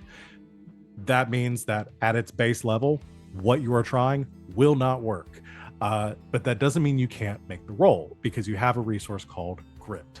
That grit you can expend to either give yourself additional dice, increasing your chances of rolling a success on an action, or you can do to increase the effectiveness of your action. So if you're doing something that has no effect, you can spend a grit to bump it up to a limited effect, or limited to a standard to a grit. And And just for the Val audience at loves home, to tell you it's gonna have no effect. Yeah, I do. You'll And- see the like. Val loves to be like, no effect. they'll grow a curlicue mustache on the Yes, spot. and I'll just start twirling. And just for the audience at home, because surely all of us definitely remember everything that we've read about the rulebook in the last month or so. How do you gain grit? So grit is a resource that you expend it up to a cap. So I think you all have have boxes that are, you have 9. You should see it on your sheet directly under the box that's your description. So it's like name, look, heritage, vice. Directly under that, you have your Mhm. grit track. So you don't. It's That not is a how resource many that- you have. Yeah. So it's not a resource you gain and then spend. It is one you spend and then have to recover. So you will spend By grit up. vice? Yes, By by indulging your vice. vice. Yes. So at the end of every job, Oh you shit! can He indulge read your the vice. rules. You I can read a indulge few your of the vice rules. to recover some grit. If your grit ever maxes out, you gain a trauma. And once you have, and that trauma, your grit resets. It is like a permanent condition it's on not your trauma character. in this. Or sorry, Stigma stigma. now. It's It's stigma. stigma. So you gain a stigma. Which somehow uh, feels worse to me. That Yeah. does feel Yeah. worse. Yeah. So you gain a stigma. I like my characters to have Um, trauma. I don't want them to have stigmas. which if you have a stigma, it's a permanent qualifier on your character, and different ones have different effects. There's ones on the list of scarred, corrupted, visions, glory hound, voices, cursed, numb. Like So you pick one of permanent those. injuries. It's like a permanent injury. Once you've acquired 4 traumas, your character is done. You're retired. You can no longer play them. That sounds Um, rough. And I'd but like to yeah. thank the audience. Thank you on the audience's behalf, as obviously Yes, we all you're welcome, already knew audience. all of that. Well, but because yeah, it'd be crazy if we didn't know all the rules. That'd be wild. Absolutely. Just rolling So- into the Like, show without knowing all yeah, the rules. bro. It'd be up front. crazy if we played 60-something sessions of Yeah. a game And we're similar still to this, and fucking it we're up. still Mhm. figuring out certain rules. Yeah, it's not like we just like abandoned it halfway through or anything like that. so Now, that would your be grit, embarrassing. Yeah, but your grid is again something that you have a lot of, like, you can expend pretty liberally because you can recover it after jobs, but you want to be careful because it fills up. Again, you gain a trauma, and if you're in the middle of a score and your grit track fills up, you're then out of the current scene. Essentially, you have to like retire to safety, and you are like out of that job. I think it's funny that you describe it like that, because a lot of books describe it like that, because that's never what happens. It's We never go like, on oh context. gosh, I'm so scared and stressed right now. My grit's almost full. I'm gonna retire. No, it's the most dramatic fucking bullshit. Yeah. But yeah, you can expend your grit to push yourself. You spend 2 grit and you get to push yourself on a roll, which is what Sid is doing right now. Mhm. You can also expend 1 grit to assist somebody, to give them essentially the same effect of pushing yourself, or they can take an additional die or up their effect. You can, so one person can assist you in any scene as long as they are with you and can feasibly help you. You can there are also other moves and things like that you can expend your grit on during a score or during We're gonna a have round. to remember that we can't do that from anywhere. You cannot. No, that is something you only have on Saturdays. So anyway, so yes, In that our was, defense, me and Sid are on this channel only playing Blades in the Dark right now. Yep. Yep. Because I love this system. So yes, Sid, you can, or Nana, you can push yourself to expend 2 grit, get an additional die on the roll, Risky standard. and or we're gonna say controlled risky standard on Risky standard? risky standard on this one. And I keep saying this, but we're gonna have to do it. We all just have to get Risky Standard tattooed on us somewhere. Yes. Absolutely. That's a 6. 6 and a 4. Awesome. With a 6, Sheriff looks down her paper, looks up at you, looks over at Hank, shakes her head. Fine. If I catch him sleeping in the street one more time, I got a nice feather bed in my spare room. You think he's gonna take some hay or hard packed dirt over that? I would Hank has s- fully stood up and like slipped behind Nanners, and still has like manacles around his wrist, but just like pointing and be like, "Yeah, how would I? You got what? I got a feather bed. You got a feather bed? Yeah, I do. Yeah, you're never gonna see me on the street again, Sheriff. What are we doing? Follow my lead. Shut up. Why does everybody tell me to do that? She Probably looks 'cause to you run your you. mouth when you're not supposed to. She looks to you, Nana. She says, "Fine, but it's his ass on the line. If I catch him again, he's going in here and he's not coming out for a while." Okay. You hear that, boy?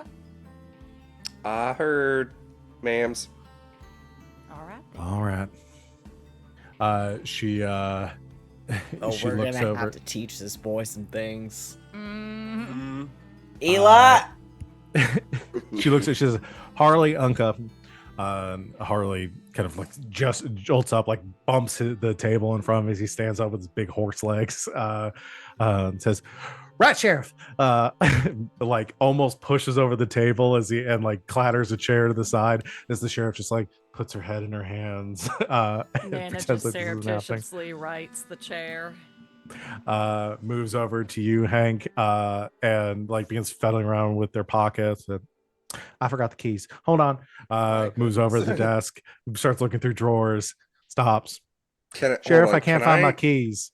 Can I yeah, try to just break the chains? You want to break the chains? Is that too comic at this moment? That's wild. I will totally let you try to do that. What would it be I actually have what is Brawl? no, not even brawl. I actually have the disassemble or whatever it's called. Hang on. Oh, What fucking oh, tab? he's tinkering. Yeah, Uh-oh. because there is a description in it that it doesn't have to be like tinkering. It could just be brute force. So I went with just being destructive. That's Which smart. one is Disable. disable? Yeah. Yeah, you can do disable if you want. Go and roll disable. We'll say I'm I- gonna say with this one, it's going to be risky limited effect. Okay. Spend 2 of your grit to. You bring could it to spend grit standard. to bump it up to standard if you wanted to. Or you can take the limited effect.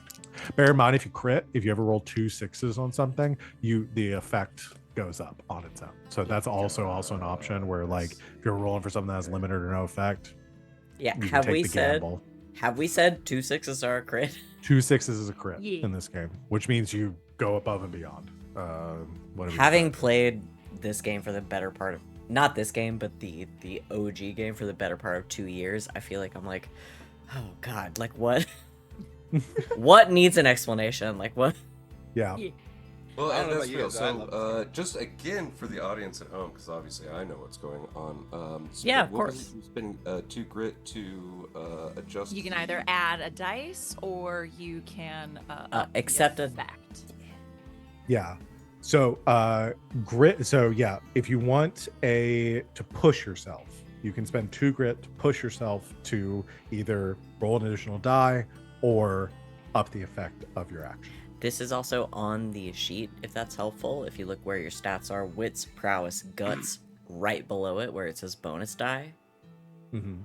That's your like friendly reminder of the 2 Yeah. things you can do.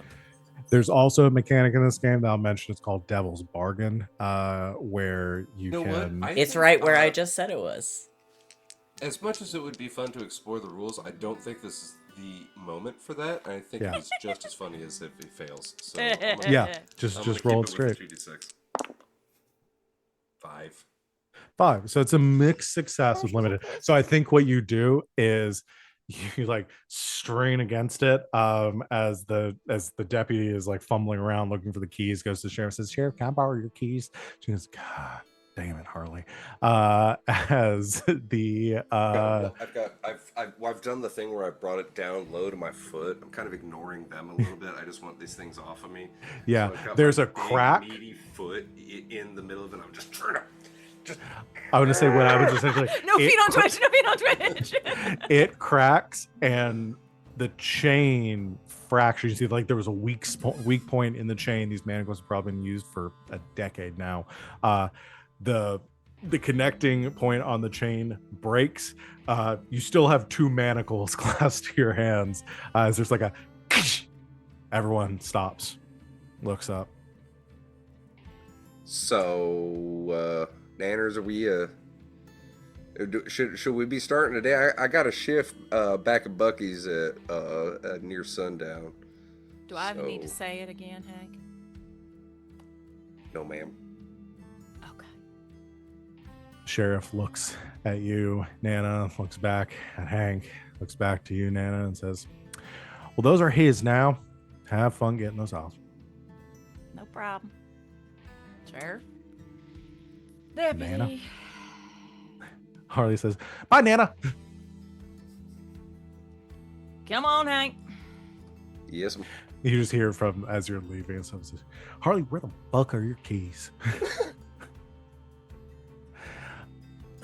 They don't know. They don't know. They didn't know they had keys. You head out into the street. Nana, Harley, Bertha has also been there during the scene too. She looks to you, Nana. She's, "All right, well, I'll I'm let you gonna get head back back- to work. I'm gonna head back. Let you deal with this, Hank. Bless you." Bless your Nana. heart. Oh, she almost did a bless your heart. We'll see both of you later. She kind of gathers up her dress and heads back to the boarding house. Hank, like your given name? Oh, well, I was born as a James, James Henry. Hey, just James Henry's all that's really important. My papa's name is James Henry, so I'm actually really a junior. But all it really, just people know me as Hank. Right. You want to keep those newfangled bracelets you got on, or you want them off? Well, I reckon I does it matter much? Honestly, that might help a bit with some of the things I've been doing around town, lifting and helping and things. And I do have that shift later. I imagine maybe they took his coat off during the quote unquote arrest or something, but he like flings his coat back on over it or just shrugs his shoulders down so that he's got his lopey, lanky frame and says, I know it gets a bit wild at night, and well, shoot, it's my job to help make sure it stays. The way you're looking at me right now is, if I do say, ma'am, it's intimidating, and I get that a lot. Yep. Would you like me to take these off? I don't really reckon I know what we're going for from here. You got We're me gonna go out see of a a tight friend. bind. Okay, I'm down for that. I gotta work in a couple hours. Okay, all right. Thank you. It won't Pulling take by that the long. ear. Pulling by the ear. Oh, we're not pulled by the ear quite yet. Okay. Some of the others might be getting that shortly, but Oh. It's not me. I'm not in trouble. It's not me either. I'm not in Nana- trouble. Nana has never in Samson's life had to pull him by the ear. Oh. Not once. No, he is a kind, well-behaved boy. Yes. He follows the Speaking- rules. Speaking of, we're gonna go down to Ivan's, see if we can track down Samson real quick, because Nana's got brainwave. Yeah, you right. you head over to I guess you probably went back to the barbershop, right? Oh, okay. Look around Same. for him. Yes, yeah. I mean you're somewhere in the delivered- town square, like Sorry, sorry. Sing. no, go for it. No, I was gonna say I carried the table to where it was supposed to go to Ivan, and then I came back. So yeah, whatever you have on the docket for Samson. Yeah. He's ready. So you're over at Silas's, like Yeah. helping him like put up a new sign out front or like repairing. The sign was hanging at a weird angle, and he asked. If he Yeah, could get so up on the I ladder. am like just fully like, what? All right, you just tell me left or right. You don't even need a ladder. Maybe up a little on the left. All right. Is that Maybe Too just- far? It's a little more. Alright. Oh, no, down a bit, down Oh. a bit. Right there. Please, just hold on there for one Alright. moment. You got it, boss. Silas like climbs up on a ladder. He is just like, it's Samson has just like fully like locked, like the much like a weightlifter, like knows how to control the different parts of his body, so it's just like fully locked his elbows and it's like holding the sign like it's going to be perfect. Yeah. And as Samson is there holding up the sign, Silas is like hammering it back in place. Nana, you and Hank come up to the barber. Hank, shut up and stand there. And then walk over. Sammy boy. Hey, Nana, we're almost done here. Nah, take your time. Take your time. Just a few more hits, and there. Perfect. I think that looks pretty good. Silas like climbs down, looks at this. Perfect. Thank you so much. I'm here for your troubles. And reaches in, pulls out $2 and hands it over to you. Now you know you don't have to do that. Oh, but I insist. Alright. He'll take it. He's being a good boy, right, Silas? Oh, remarkable. It's very helpful around here. I very much appreciate it. Good. And you let me know if he's not. Just wide-eyed. Yes, yes, ma'am. Yes. Good. Sammy, have a word? Of course. Pull him aside real quick. We might need to take a job. Alright. What you thinking? Well, Bertha needs a little helping hand this month, so we need at least 30. Alright. Looks like there's a couple options. We could, the last thing I want to do is debt collecting, but that's an option over on Carch Farm. But looks like the McReadys might need some security for the night. 60, 30 for Bertha, 30 for us for our trouble. Yeah. Yeah, I can take that on easy. If it's needed, probably get a couple boys from town, but yeah, we can do some security for the night, no problem. Well, I had a thought. Just sort of gazes sidelong over at Hank. What do you reckon? I know he at least survives rough and tumble.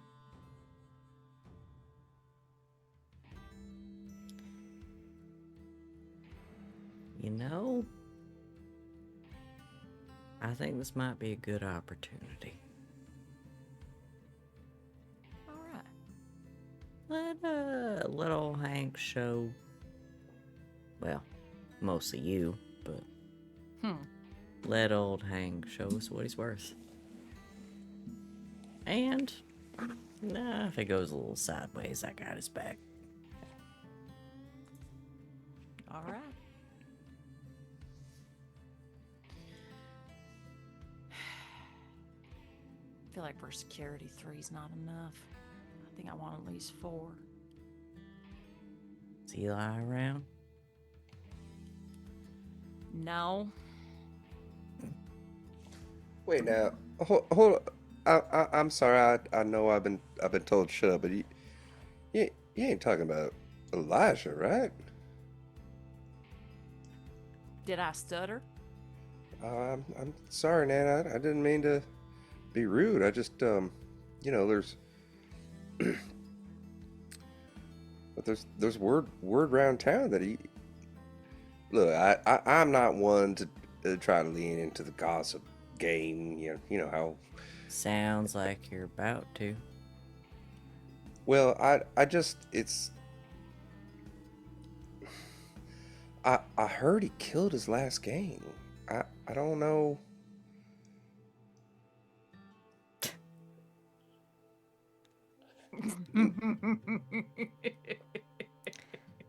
Nana bursts out laughing. Well, I'll give that boy one thing. Certainly gets his name about. Yeah, you don't think that's true? I don't know. I just something I heard. Hank, Yes'm. know how long I've lived here? No, ma'am. 65 years. Not a day past 30 in my eyes. I already told you flattery ain't gonna do nothing for you. Now listen. I raised that boy. From the time he was 7, 8 until I had to kick his arse out my door. He's tough. He likes to scrap. And I taught him to shoot myself. So he can do that too.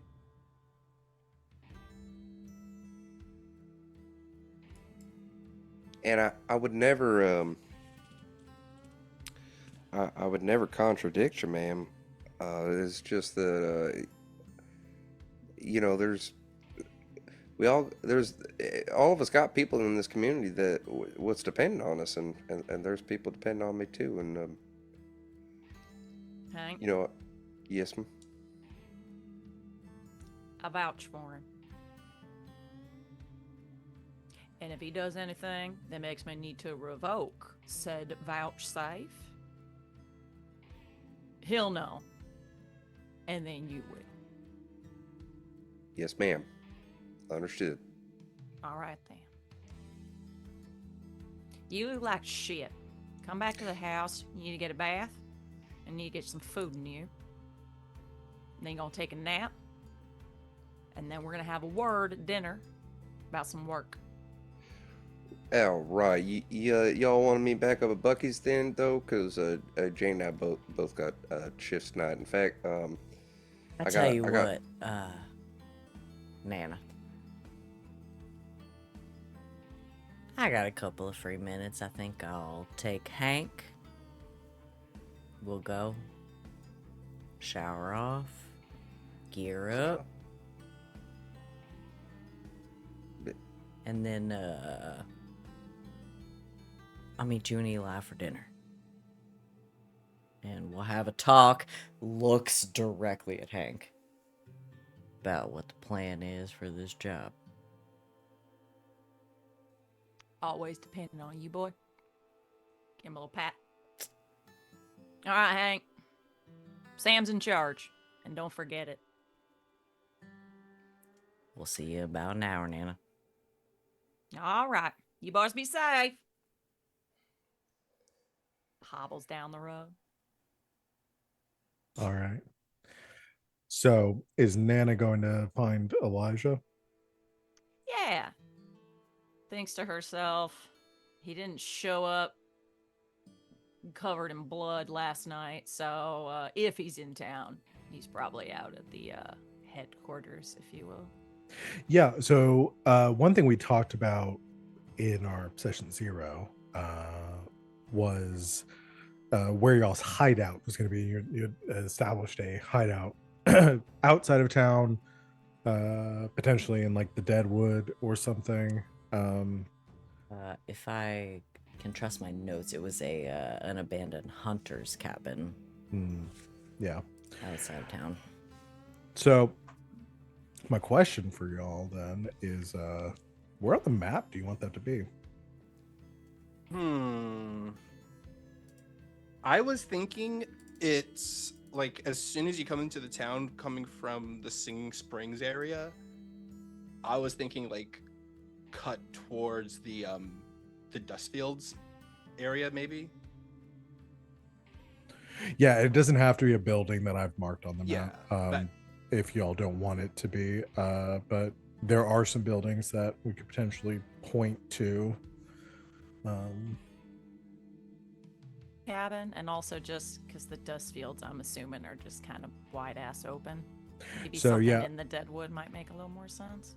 Yeah, the dust fields out where like the windmills and stuff are. Oh, okay, yeah. With the McGreedy Farms, like south of there, is actually like very like inhospitable due to the constant like dust devils and tornadoes and Okay, things that then pop yeah, up in that area. maybe that area right on the other side of the Blackwater River. Then Yeah, we do out Across near the the gorge. Deadwood, like yeah, that way.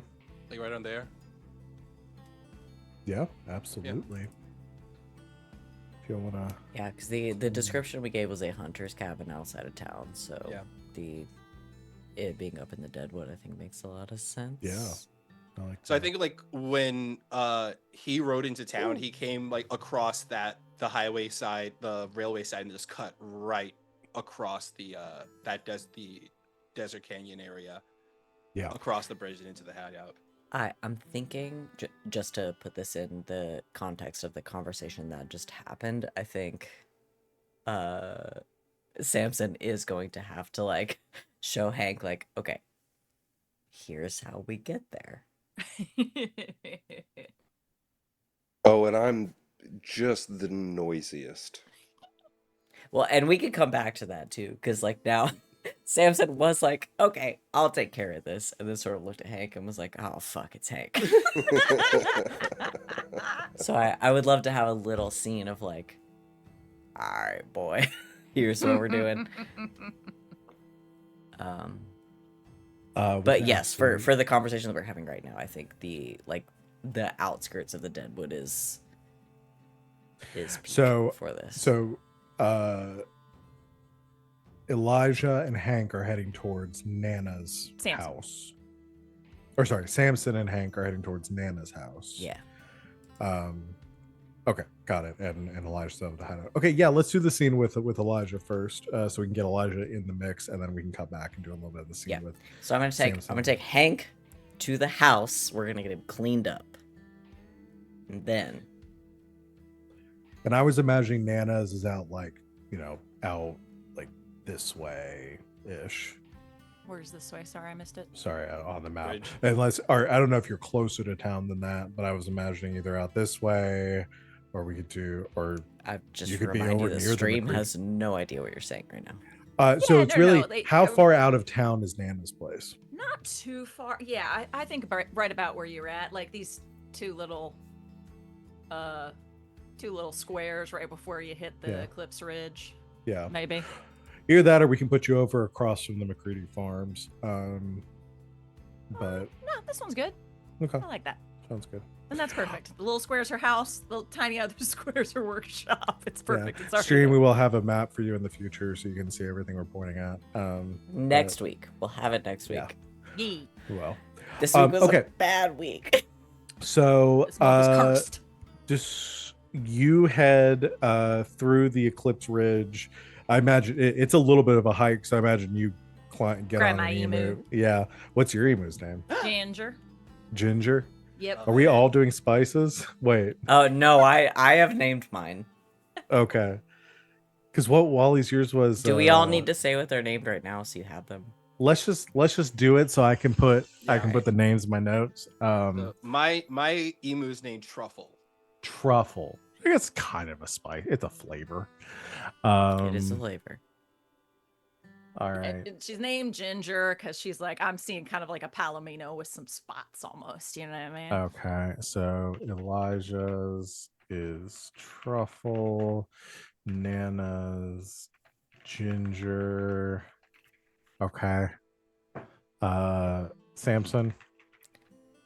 Roach. Fucking of course. Fucking of course you would. I love Okay. it.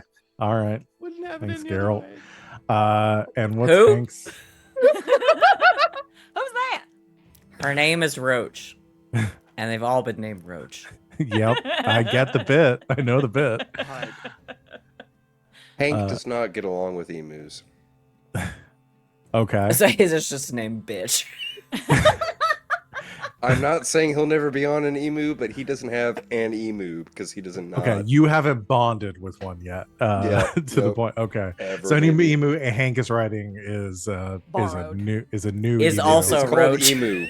Yeah. Also yeah. Roach. Yeah. Sam, Yeah. The thing is that Samson also calls them Roach until they have another name. God. God. Episode 1. I There we go. warned Hey. you. Val, All we right. talked about this. We had a whole conversation about this. I warned you. I probably just blacked it out, hoping you would change your mind. He was gonna change his mind. Ah, But you know what? I This is on me. didn't. I leaned into the Bucky's thing. You Yep. can lean Yeah, into to your Geralt of Rivia fantasy. Thank you. Okay. So Nana, you hop on top Ginger, ride through the canyon. The Eclipse Ridge is not a safe place to ride through, like just generally We speaking. got this like, road, right? Is this a road? Yes, going there is a over? road that leads north through the ridge, like through this pass. This is generally, I mean, again, this is probably the least dangerous area because it's just north of town, just heading across the Deadwood, pretty well traveled. But anytime you're heading through the ridge, you are risking any number of incidents, either from bandits and outlaws attacking you to potentially demons and devils and other nasty creatures that may pop up along the way. So for this right now, I'm not going to do anything because we're still in a role plan. I want to get everyone together, but I will let y'all know anytime you're traveling through the ridge or outside of town in general, I will be making fortune rolls just to see what Cool. fucks with you. Sweet. It's Love not it. safe outside of town.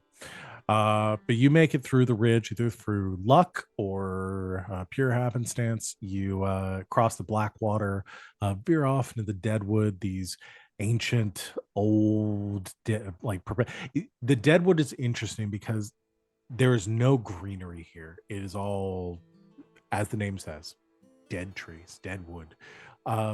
But the strange thing about it is no matter how much they come in and harvest the trees and chop them down for lumber to build in the town, somehow when no one is here, they seem to grow back.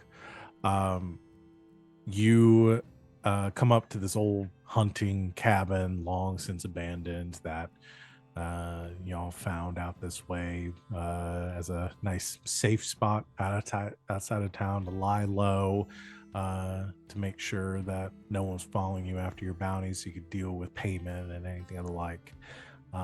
And you see a light coming from inside through the stained windows, and an emu tied up outside. You see Truffle pecking at the ground outside of the Toss a little cabin. seed to Truffle.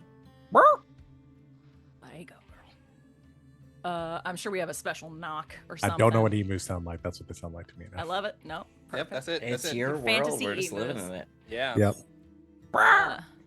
So does even though the light's on, even though Truffle's there, this boy always gets himself into loads of trouble. So I'm gonna do the special knock. There's like a Shave like- and haircut. That's exactly where my brain went to. like when you put your ear when you go up to the door, you kind of hear, kind of on the other side, you hear like muffled sounds of a guitar playing, and when the knock stops, it suddenly stops. You're ruffling around, and Eli opens up the door, and he's still wearing the same. He's not wearing the poncho, but he's wearing the clothes underneath. It looks like the poncho is like hung on the wall and looks like it's been scrubbed and everything, like because he had to get a lot of blood out of it. And you see in the corner these two like large like steamer suitcases. One is open and you see just rows and bottles of liquor. I want to describe something for you as you had opened, if you've opened those and you've laid them out. Can you describe this while I run to the bathroom really quick? I'll be That's right fair. back. We're gonna do a bit of a flashback here. Elijah, Mhm. when you opened up those suitcases, you did find what you were looking for. The bootleg liquor. However, inside the liquor, like floating in it, you see something that looks very familiar to you. You see little flakes of hellstone mixed in with the liquor here, which you immediately This is Goldschlager. I just want to say. it's hell. Well, it What is. are we calling looks it? What are we calling hell, it? hellspit. Oh, that's Yeah, I love it. From our world building. That's right. uh, Yeah. This looks like hellspit, which you know the 79ers like have been brewing for. I mean, like this, a highly illegal illicit substance. The 79ers invented and have cornered the market with ever since for mostly ill in the past 60 years. However, this does not look like 79er hellspit. This is much more crude than what the 79ers have perfected over the decades. There are no labels or anything on it, obviously. But just looking at it, you recognize like this is definitely hellspit. This is hellstone that somebody has brewed into the liquor, but this was made by someone else. Oh, fuck me up the ass. And as you say that, Nana walks in the front door. What the hell did you just say? I said, fuck me up the ass. Walk straight up to him, baps him upside the head. Ow. Ah, fuck. I mean, sorry. Damn it. You kiss No. your grandmother with that mouth? No. And he kisses her on the cheek. All right then. Now what You the see- hell is this? You see this shit? Look at this shit. This isn't our stuff. This is bootleg, and he like sets the bottle down on the table. Did you bring Hailstone into our hideout? Get that fucking out of here. This isn't one. I would never bring Hellstone into the hideout intentionally, but this just happened to be here. Get it out right now. Out. Fine. He like takes the suitcases and like starts loading them up. What are you doing here? You said you weren't coming by until much late. I wasn't gonna be coming by for dinner. You'd have to come by here for no reason. We got a job. Oh, do we? Bertha needs a hand this month. I do owe Bertha a favor. Try 5. No, okay, 5, yeah. And he'll toss the suitcases outside. And like 10 paces at least. Oh, come on. Can I at least bring one bottle back? Keep that shit away from me and mine. You hear me? Fine. And because you're one of mine, that means keep it the hell away from you. Fine. And he'll walk further out, start pouring out the bottles one after another. His back is to her, like, just pouring each one out. And then he like grabs one bottle, stuffs it into his pocket, covers it up, and like, last one, Nana. And he stands up and heads on over. Do we want to See try if to? I see That's a this. contested roll if I've ever heard one. It sounds like it. Yeah. Okay. PvP session 1. PvP Yeah. session 1. Let's absolutely go. Yeah. All right. So what I think this will be is Look, I will roll craft because I got nothing on that. so misdirection Mhm. and something like hiding something, like trying to do something surreptitiously, is sling. And then doing a Sling is a very good skill. it is. I think this is either. I think this would be a read. I have For nothing in Nana? that, so this is, and that makes sense because you know what? Nana's Big old spectacles big- is yes. big. And I Yeah. feel like this is a normal thing that he does too. So for a contested roll, both of you just roll, and we see who rolls higher. Yeah, it's almost like Reed is my specialty. Have fun, motherfuckers. So I've got a 0 die on this, so I'm gonna roll 2 and take the lower. Yep. So I got a 3. I can't wait till You after got a this drama, 3? me and Hank just get to like talk. And I got 2 4s. Okay. So my lower is a 4. So Nana succeeds. Eat You shit, Nana beats your notice- ass. You notice as Elijah turns around, like the clear like outline of a bottle like tucked into his coat. It's not. It's so obvious. Obvious. Elijah Damien Tremaine. Shit. You know the full name. Reaches in, pulls the bottle out, uncorks. Don't pour it out. Take it 10 paces away from my cabin, bury it, and we're gonna figure it out later. Fine. Take it off your goddamn person. Fine.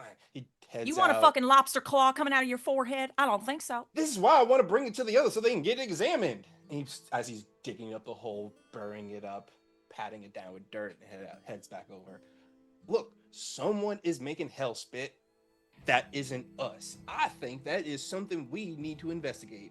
And by investigate, I mean go in there and find whoever's doing it and kill every last one of them. I'm thinking it's the old Backshot boys that is behind it. I already put a bee in their craw earlier by shooting the big fella. You know what's his name? Fuck. I think his name is Elijah. Igor. Oh, yeah. You're taking jobs solo? Of course. Why wouldn't I? I need my own scratch. There's nothing wrong with taking a job on your own that doesn't involve needing someone to cover your back with a pistol. Right, and I was doing fine with it. All I did was rob the morning train by myself. That's nothing for me. How tall is Elijah? Elijah is 5 feet tall. She reaches down, grabs him by the scruff, and picks him You're up to getting eye level. scrubbed. He doesn't think, you know, when you pick up a cat by the scruff, he doesn't think he just dangles. Like, he fights him. It's like, no, Nana, he just dangles there. Robbed the morning train. That's where I got the booze from. Whoa, you think this booze just magically appeared in my pockets? Come on. Elijah, shut up. Mm. We will deal with this later. You gonna backtalk me right now? No. I'm sorry, Nana. Sorry, Nana. Sets him down. I guess as soon as you set him down, he's like, does a cat thing? We got a job. All right, who's on the team? Sam, Okay. me, Uh-huh. and And... new face. All right, new face, sure, Give whatever. him a tryout. Hi. What? Hank? Oh, fuck that. No, I am not dealing with Hank. Samson can deal with Hank. I am not dealing with I him. got this. That's fine. But he's on the team for tonight. Fine. He can be on the team tonight. How much of a cut is he getting? What, he getting like probably asked for like half a bean can or something. He gets the same cut as everybody else. Because he's going to be doing the same work as everybody else. Fair's fair. All right, fair is fair. How much is this, by the way? Well, half's going to Bertha. Uh-huh. 30 between the four of us. All right. I'll take it. It's a night's work. Fine. A night's work where if guns are drawn, you have people watching your back.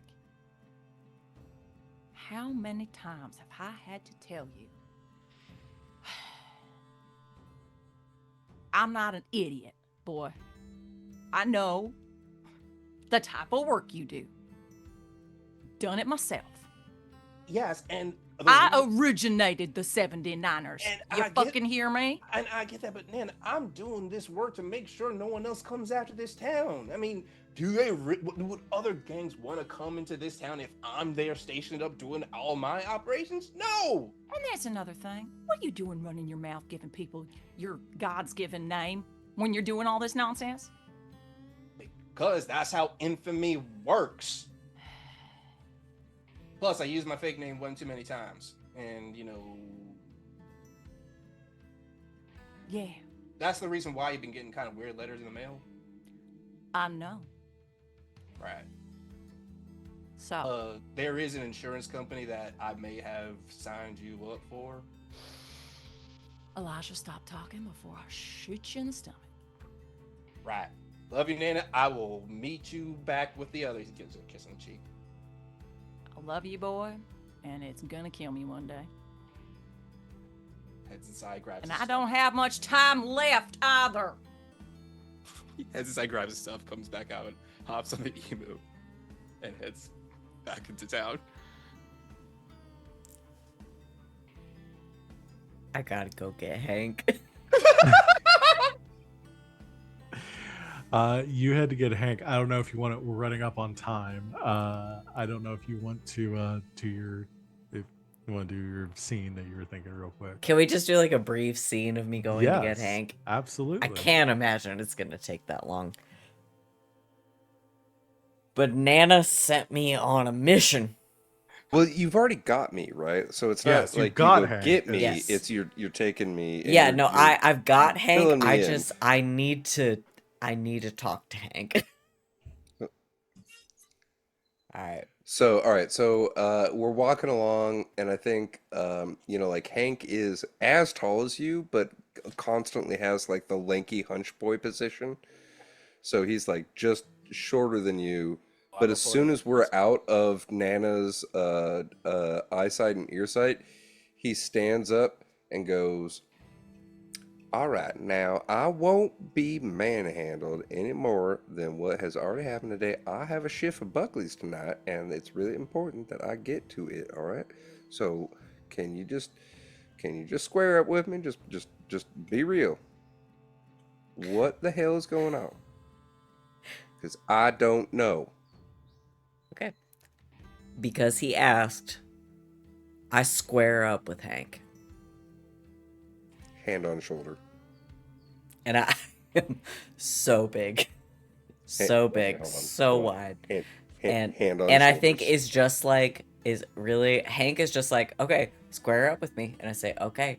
And I want to see how he responds to that. So he just fully like puts a hand on the shoulder. Now, I didn't understand everything that y'all and Nana were talking about earlier, but I understand that there might be a job coming up, and it might be a lucrative matter. So, can you just be just be real with feller? Just let me know what's going on. Cause and he like drops his hand off your shoulder and like looks down and does that like kid thing where he kind of shuffles his toe into the ground in front of him a little bit, and he goes, I don't know, I don't know if you know Jane. Anyway, how much is this paying?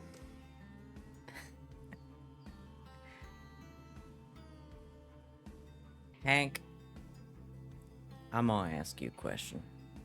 Yes, sir. And I want you to be honest with me. Of course.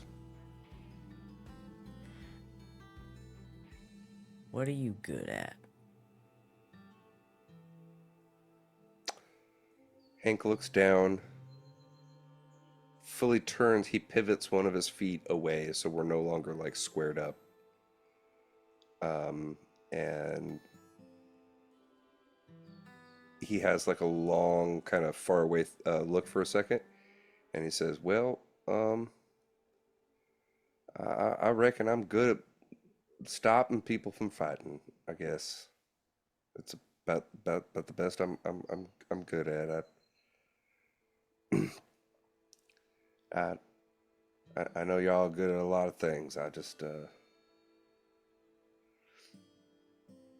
Hey, know. I ain't asking you to compare yourself to anybody else. I'm asking you as a teammate, I guess, according to Nana. What are you good at? He punches through one of the trees we're walking past. Alright. I don't know. Pappy always told me I was the dumbest of us and weren't good for nothing other than what I was given. But I don't know. I'm trying. You do a lot of good around the neighborhood, and I really respect that. I'm trying to do that too. I don't know what I'm good at, but I know what I want to do, and I want to do good like you do, sir. That's what I want, and that's what I want to be good at. Does that answer your question, sir? Yeah, it does. You talk a lot. Ha, yeah, Pappy told me that too. Can't keep my mouth shut, but Alright. Nana said that earlier too. Actually, come to think of it, the sheriff said that earlier today too. Hank, Yes, sir. shut up. Yes, sir. Am Okay. am I part of the gang now? Shut up for one more second.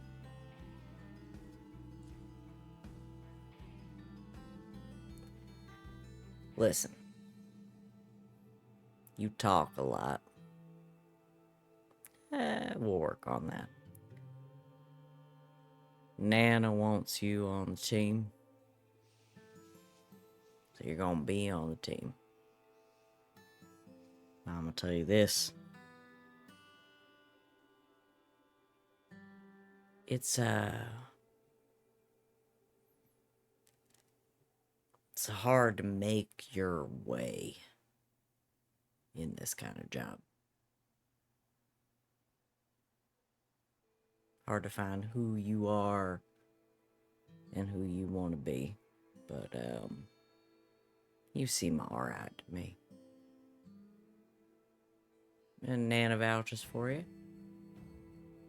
So, I'll tell you what. You want to do alright by Crater's Edge? You do alright by me. That oh, can I talk now, or should I stay shut up? No, yeah, you're alright. All right, sir. Thank you, sir. I reckon that sounds like a damn good deal, if you'll excuse my French. And yeah, I'd like to make some money and do some good along the way. That sounds like a good thing for anybody, don't it? Yeah. And Hank, I think you're alright. Well, hell, sir, thank you very much, and I think you're all right too. You gotta stop calling me sir. I don't. Okay. What should I call you then? Well, I'll tell you what. It's Samson for most people, but friends of mine call me Sam. And as far as I'm concerned, Nana says you're alright, and you're alright. So, you can call me Sam. I think if this were a Western movie, there would be like a good 5-second silent pause as the camera is showing them from behind, just walking along, and then after a while, you just you see Hank turn to Samson and said, "Thank you, Sam." Hank, I think we're gonna be alright. Oh, well, all right. All right. Alright, Well- alright. All right. It was I think- inevitable. As the crew is about to get together to discuss their first run, we'll go ahead and call But it no, a we session. could keep playing. But no, we could keep Oh playing. my God, it's been like a year since I've said this, but 3 more hours, 3 more hours. I wish. I It's don't. amazing I've how got fast a big these boy games. job these days. I I've got know. no Yeah. job. It goes. I'm Well, good melting. first session, everyone. Yes. I love these characters. I'm so excited to destroy their lives one session at a time.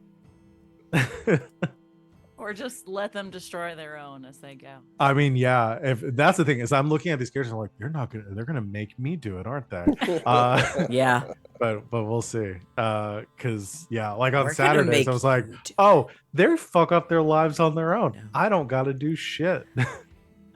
No, we're trying to be good. I'll Well, some try of to us, be most good. of us, Yeah, we, kind of half of us at least, sort of, kind of, mostly. we have outflanked you a Aside little from the bit. things that you don't know about yet, chat. Stay tuned. Yeah, I think. I don't know what you guys talking about. I'm playing an asshole. Oh, we love him. Yeah. Hashtag book of Eli. Are we doing stars and wishes? Because I'd like to So- start if we. Yeah, well, so we're going to do advancement first because we got to do everybody gets their XP for that. So I'll make sure everybody gets their XP for the session. So let's go through that. Then we'll do stars and wishes, and then I'll give out a quote. So if you haven't updated the quote stock yet with anything you have rattling around that you wanted to, please do. One, I didn't. Two, Yeah, do you really, I didn't do anything. do you want to go through the crew XP also? Yes, yeah, we'll do both. I'm ready. So let's start with PC advancement. So there are things you earn. These are the things you earn XP for during. They're also each on the session. sheet. They Yeah. are. I'm going to read them off. One, I said before, if you do a desperate action, which we didn't have any today, but if you ever do a desperate action, you get XP for that. Playbook specific XP trigger. So everybody has a different XP trigger for their playbook. For example, one of them is address a challenge with force or physical expression. If you met that, you get an XP. If you found that you did that a lot this session, then you could mark 2 XP for that. I leave that to y'all to decide. And Where any is the given session. Can I say, XP? because I'm the guy who's keeping track of the XP, so if you're on your character sheet, Yeah. you got your special abilities. Uh-huh. You scroll down past them, there's another black bar. It says there it mark is. XP, : and it has your playbook triggers Okay. underneath that. And- It's also got your advancement track. And just to remind, you can mark any XP track you want. So you can either mark your individual or your playbook advancement, or you can mark any of your XP tracks like wits, prowess, guts. You Question. can do those instead. I have a question. Yes. Okay, so because I'm the outlaw, I have this thing that every time you roll a desperate action, mark XP in that action's attribute. Did I roll a desperate action today? Yeah, nobody rolled No. desperate action. That Nobody rolled this is, yeah, that Okay. is for everybody. Got it. Yeah. The every time you roll a desperate action, mark XP Got in it. the attribute. That is So for if that's you for rolled everybody. a desperate action with Yeah. sling, you would Yeah. add an XP to prowess up top. Got it. Mhm. Okay, cool. All right. Yep.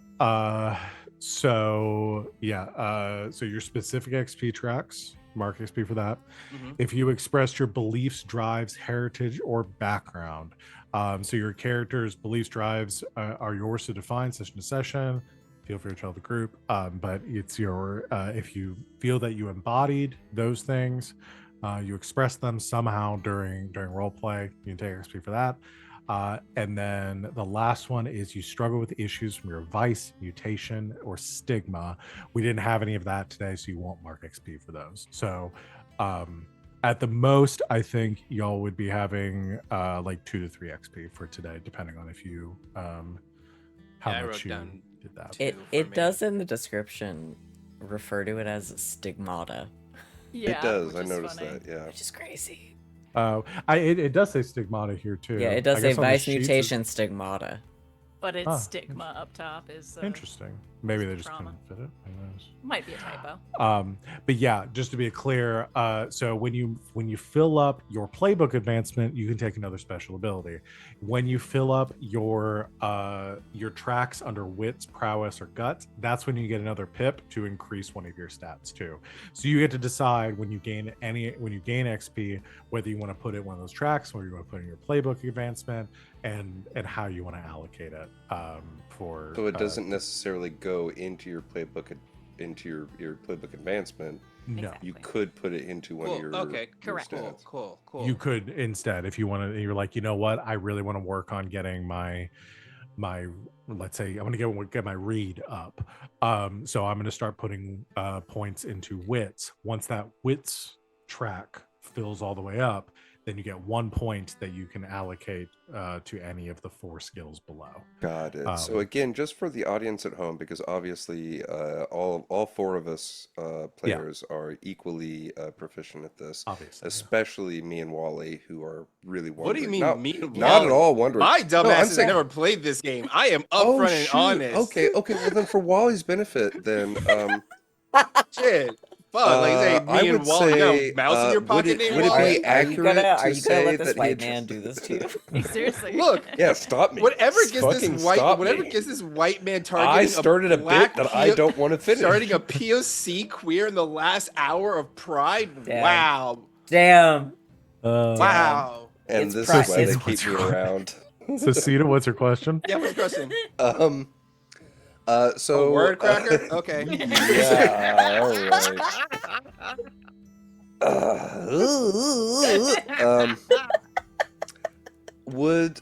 Okay, so I think obviously for Wally it seems pretty clear that his character addressed a challenge with force or physical expression. Would me breaking the cuffs with my foot be would that also, or is What that is something your where it's what is your XP? my XP, or I mean, I've also got address a challenge with force or physical expression. Okay, yeah. So I think that is. I mean, you were handcuffed and you tried to break out physically. So yeah. Okay. I do think it is. Like, challenges vary. Like, again, it's very vague in the game, like what you consider a challenge. But typically, if you're rolling a die to do something, it's a challenge, and you know that counts. It doesn't always have to be rolling dice. It can be role play, but that's a good like standard Yeah. kind of follow. For a fun difference in what we're calling XP for. Mine is address a challenge with influence or empathy. And mine is address a challenge with technical skill or ingenuity. Mine is I address a challenge with breaking the rules or daringness. There you go. I think Sweet. we all did that at some point. Yeah, I think everybody did that. And again, that's why this game encourages you to play into your character strengths and to follow your playbook. So, excellent. So that's the PC advancement. There's also a separate question for advancing your posse, because your posse has a different XP track and levels up on its own. Van, you have the stuff for I that? am on it at the end of each session. For the crew, we'll ask, or it's a posse, excuse me. Execute a successful bounty or treasure hunt, Nope. which we didn't do today. We barely talked to each other. Contend with challenges above your current station. We dealt with the sheriff. True, yeah, You yeah. did deal with the We sheriff, did and deal she with is the a higher sheriff. she is a higher tier than you. Yeah. So we could get 1 XP for that. I will mark. Bolster your posse's reputation or develop a new one. So what is your when we do the posse's reputation? It's Professional. Not today, I don't Were think. y'all Nope. professional at any point today? Some of us tried to be professional today, and yet. Wally's just going off right So now. this is your reminder that if we don't tap into the shit we've put together for our posse, we don't get XP Yeah, and we don't get new abilities. which is also Yes, fine. sir. But it's funny. I think honestly, it was like Hank or not Hank, Nana and Samson, very professional today. So Hank professional. and Elijah. I guess Elijah was professional in a different capacity. I was No, very professional. But we're also Yes. both very unprofessional in different ways. Like, But also, I the felt reason why I'm it. not giving y'all this one is because it wasn't as a posse. These were all individual. Yeah, we actions. didn't do It's- shit as a it- posse We didn't do today. shit Yeah. as a posse. No, we didn't. No. We are now a posse. Yes. Look, Yes. all I did was just state that Elijah is the loose cannon. Okay, that's all I He's put a out. loose cannon cop on the edge who Wild doesn't play card, by the baby. rules. Wild card, bitches! Yeah! You I'm destroyed loving it. 13 cars! And the last one is Express. Okay, and you guys are gonna love this one. Express the goals, drives, inner conflict, or essential nature of the crew. Man, Talk I to almost each feel like other. we Yeah. Now we're yeah. gonna get this one every week. yeah. This is Yeah. kind of a gimme on for most. It's like as long as y'all role play. No! No! We work very hard for this. Yes. We do a lot of role playing. Yeah, We that's do what a we lot do. of talking about our characters. We do a lot of, oh, what would my character do? What would your character do? What? Don't say this is easy. So 2 XP for today for the crew or for the Yeah. posse. 2 XP for the posse. All right. All right. Let's do stars and wishes. Sita, you wanted to go first, right? Yeah. I would Yeah, love Sita to had go first. opinions. Yeah, and then I forgot it because I'm fucking melting. Oh my god, it was for Wally. It was so fucking good. Why did I forget it? Come back to me. Okay. I can go. My star is just gonna go. It's gonna go to Van because you promised us Team Dad, and you have given us Team Dad. Yep. And I appreciate a man who sticks by his word. We This got is- Team Dad, This and is a I'm happy man. about it. This is a man who keeps his promises. Abso-fucking-lutely. He's just such a gentle giant, and I love him. I love him. Yeah, you guys are gonna fucking destroy him, and I hope Yo, yeah, already at session 1, I hope you're happy with yourselves. I I am. hope you're happy. I hope you're happy now. I am satisfied with my choices. Oh, my wish is don't know. I have so many. There's just so much to explore. I'm looking for some demons. I want some demons. Mhm. Listen, I just kind of assumed that when, Yeah. when we're talking about this group, but Yeah. I appreciate you codifying it for me. No problem. Look, Absolutely. I am just guessing that every one of y'all bitches have tied some kind of weird shit with their character. All right, so just saying. I've never done that in my life. I've never done that in my life once. Okay, so if you tied some weird shit with your character, speak up now. The rumors about y'all. Swear to God. Put your hand up, Sid. Maybe. You don't know. I'm 65 years old. Yeah, she's fucking ancient. I remember what my star is. Okay. And it is it's actually a little bit of a dual star with Sid as well, because the line is mostly Sid, but it is the way that Elijah reacted, and like had Hank been present in the moment, it would have been like a deeply bonding moment. And I didn't quite get the full quote out, but it was something along the lines of, Elijah, stop talking before I shoot in the stomach. To which you responded very quickly with, yes, ma'am. And as that has been probably my fucking quote of the day, I think that even though you and I are incredibly different, that immediately established a respect for people that the two of us could get behind. And that was, you said yes, ma'am, and I was like, yeah, I would have said I that too. cannot wait to disappoint you.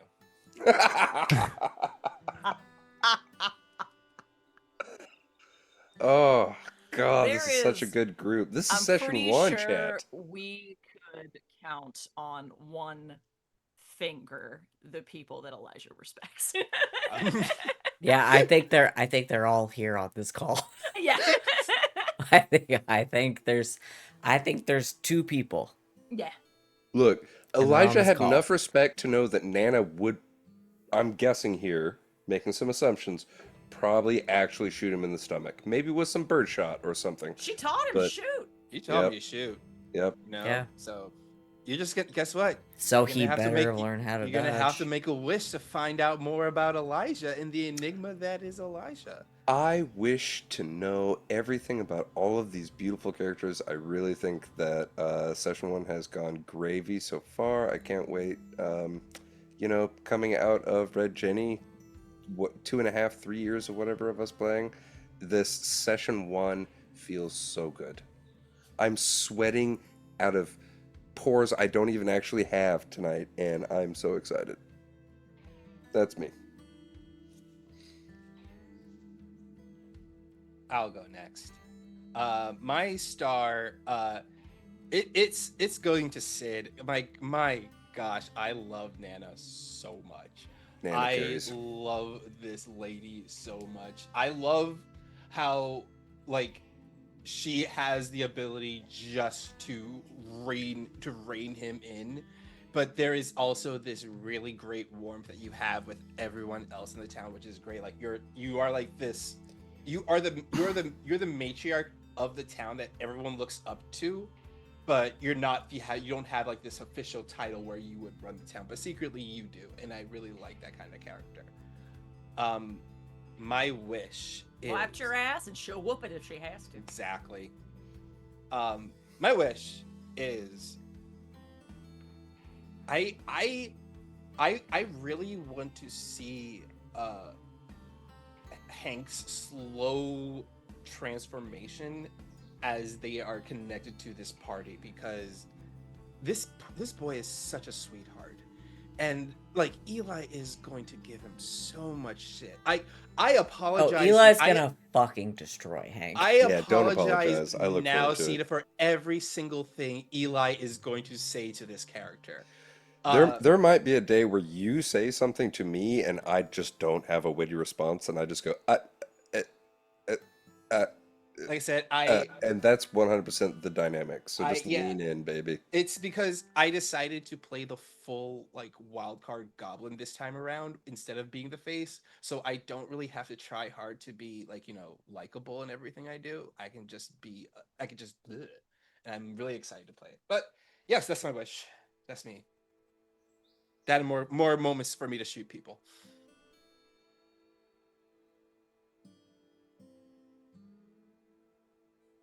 I will round us out. My star, cause I'm that guy, is gonna go to Val. Cause holy shit, Yes. what was this? No, episode ones are the hardest. The first episode and the final episode are the hardest, and you brought us into this game with some real incredible energy, and you took us out with the same. So I'm gonna give it to you. Thank you. Listen, I put in- session ones are fucking hard. They are. I won't This shit is lie hard. of how much work I Yeah. put into getting this. No, all and together. Action list, the Yeah. NPC And- list, Yep. chat And I have real. been on I've Chat, been y'all on the don't receiving know end of what that, we like, got. to a crazy degree where I got to see what Val showed the group, and then I also got to see what Val talked about, like, to our home group, where Val was like, I'm prepping for this game, and you guys aren't gonna believe how many NPCs I have. So I got to see that from multiple angles, and yeah, much respect. Very well done. Just want to give you all world to play in, and I was like, it's gotta be good. Yeah. So You don't get this much fun character stuff in the beginning if your DM hasn't laid out an incredible world for you to be in. So It's almost like this is an incredible channel that puts out incredible stuff, and maybe if anybody watching would like to, they can just go ahead and click on the little button down below. they thanks for the so plugs. could. Tina. They could Chill. like. They could Because it's worth subscribe. it. Yeah. They could join the Discord. Anyway, As really Van likes to appreciate say, people pay to watch this content. people fucking pay to watch this, and you could pay to watch this too. And Uh, the four of us $3.99 are a so month. lucky that we don't have to pay. We just get to play along. I should Yeah. make y'all I pay. pay. I do Okay. too, but we don't have to. No, We don't do. We don't have to. Once again, no Sita, one put- told us we once had to pay. Once again, Sita just co-oping people. And You I'm gonna don't- start- You I'm don't gonna have start to, it's putting. just if you I'm want gonna start to. putting custom skins for your characters behind paywalls. And there's gonna be. I have a like, lot of money to give microtransactions. you. There's gonna be microtransactions for everything. Van, you didn't give a wish? Train heist. Train. heist. Yes, Yeah.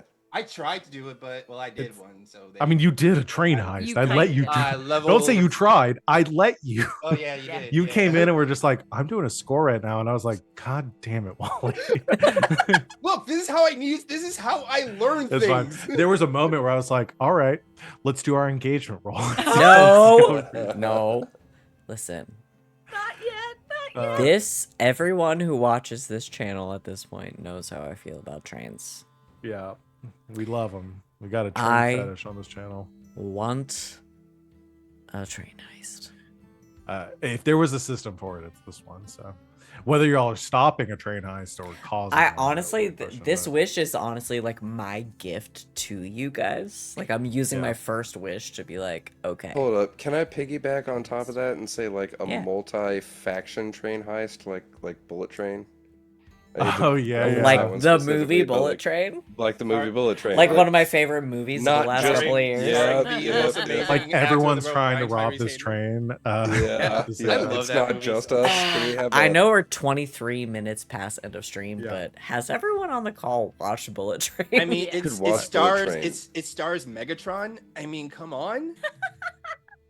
Yeah, Byron Tyree Henry. He's Megatron. Don't give me Honestly- those blank looks. not sponsored. Everybody should fucking watch Bullet Train. It's a great movie. It's really good. It's a really good All right. movie. Yeah. I'm gonna go ahead and give out the quote so we can end here because we're way over time. But the there Are were we? so If many we that- started That's fair. 19 minutes past time. That is fair. There were so many good quotes. Reading this list, it is like a full list of Grackle quotes. And I absolutely love that energy. I'm so glad that we are incorporating this in other games. I'm 'cause, gonna like, ma- I'm on so excited. On our next Hearts of Stone game, I'm gonna talk to Wings and be like, "Did you know it's 90% just the cowboy energy? Yeah.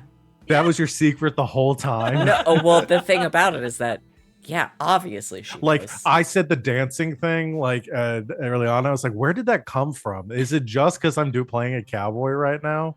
It's so Yeah. good. Get ready.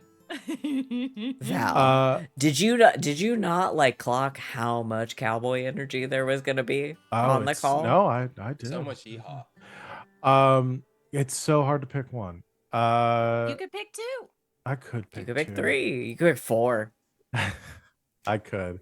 That's I'm gonna hold myself to one for this session, and I'm gonna give it to Nana because I picked on Sid and made her go first, and then she knocked it out of the park Yeah, she killed it. With that opening scene. And it was of course, darling, this is what we do. We take care of each other, because that's very much the vibe we're coming into this with, is like we're trying to help this town and fight against all these factions that are just trying to make a buck off of us. So I like it.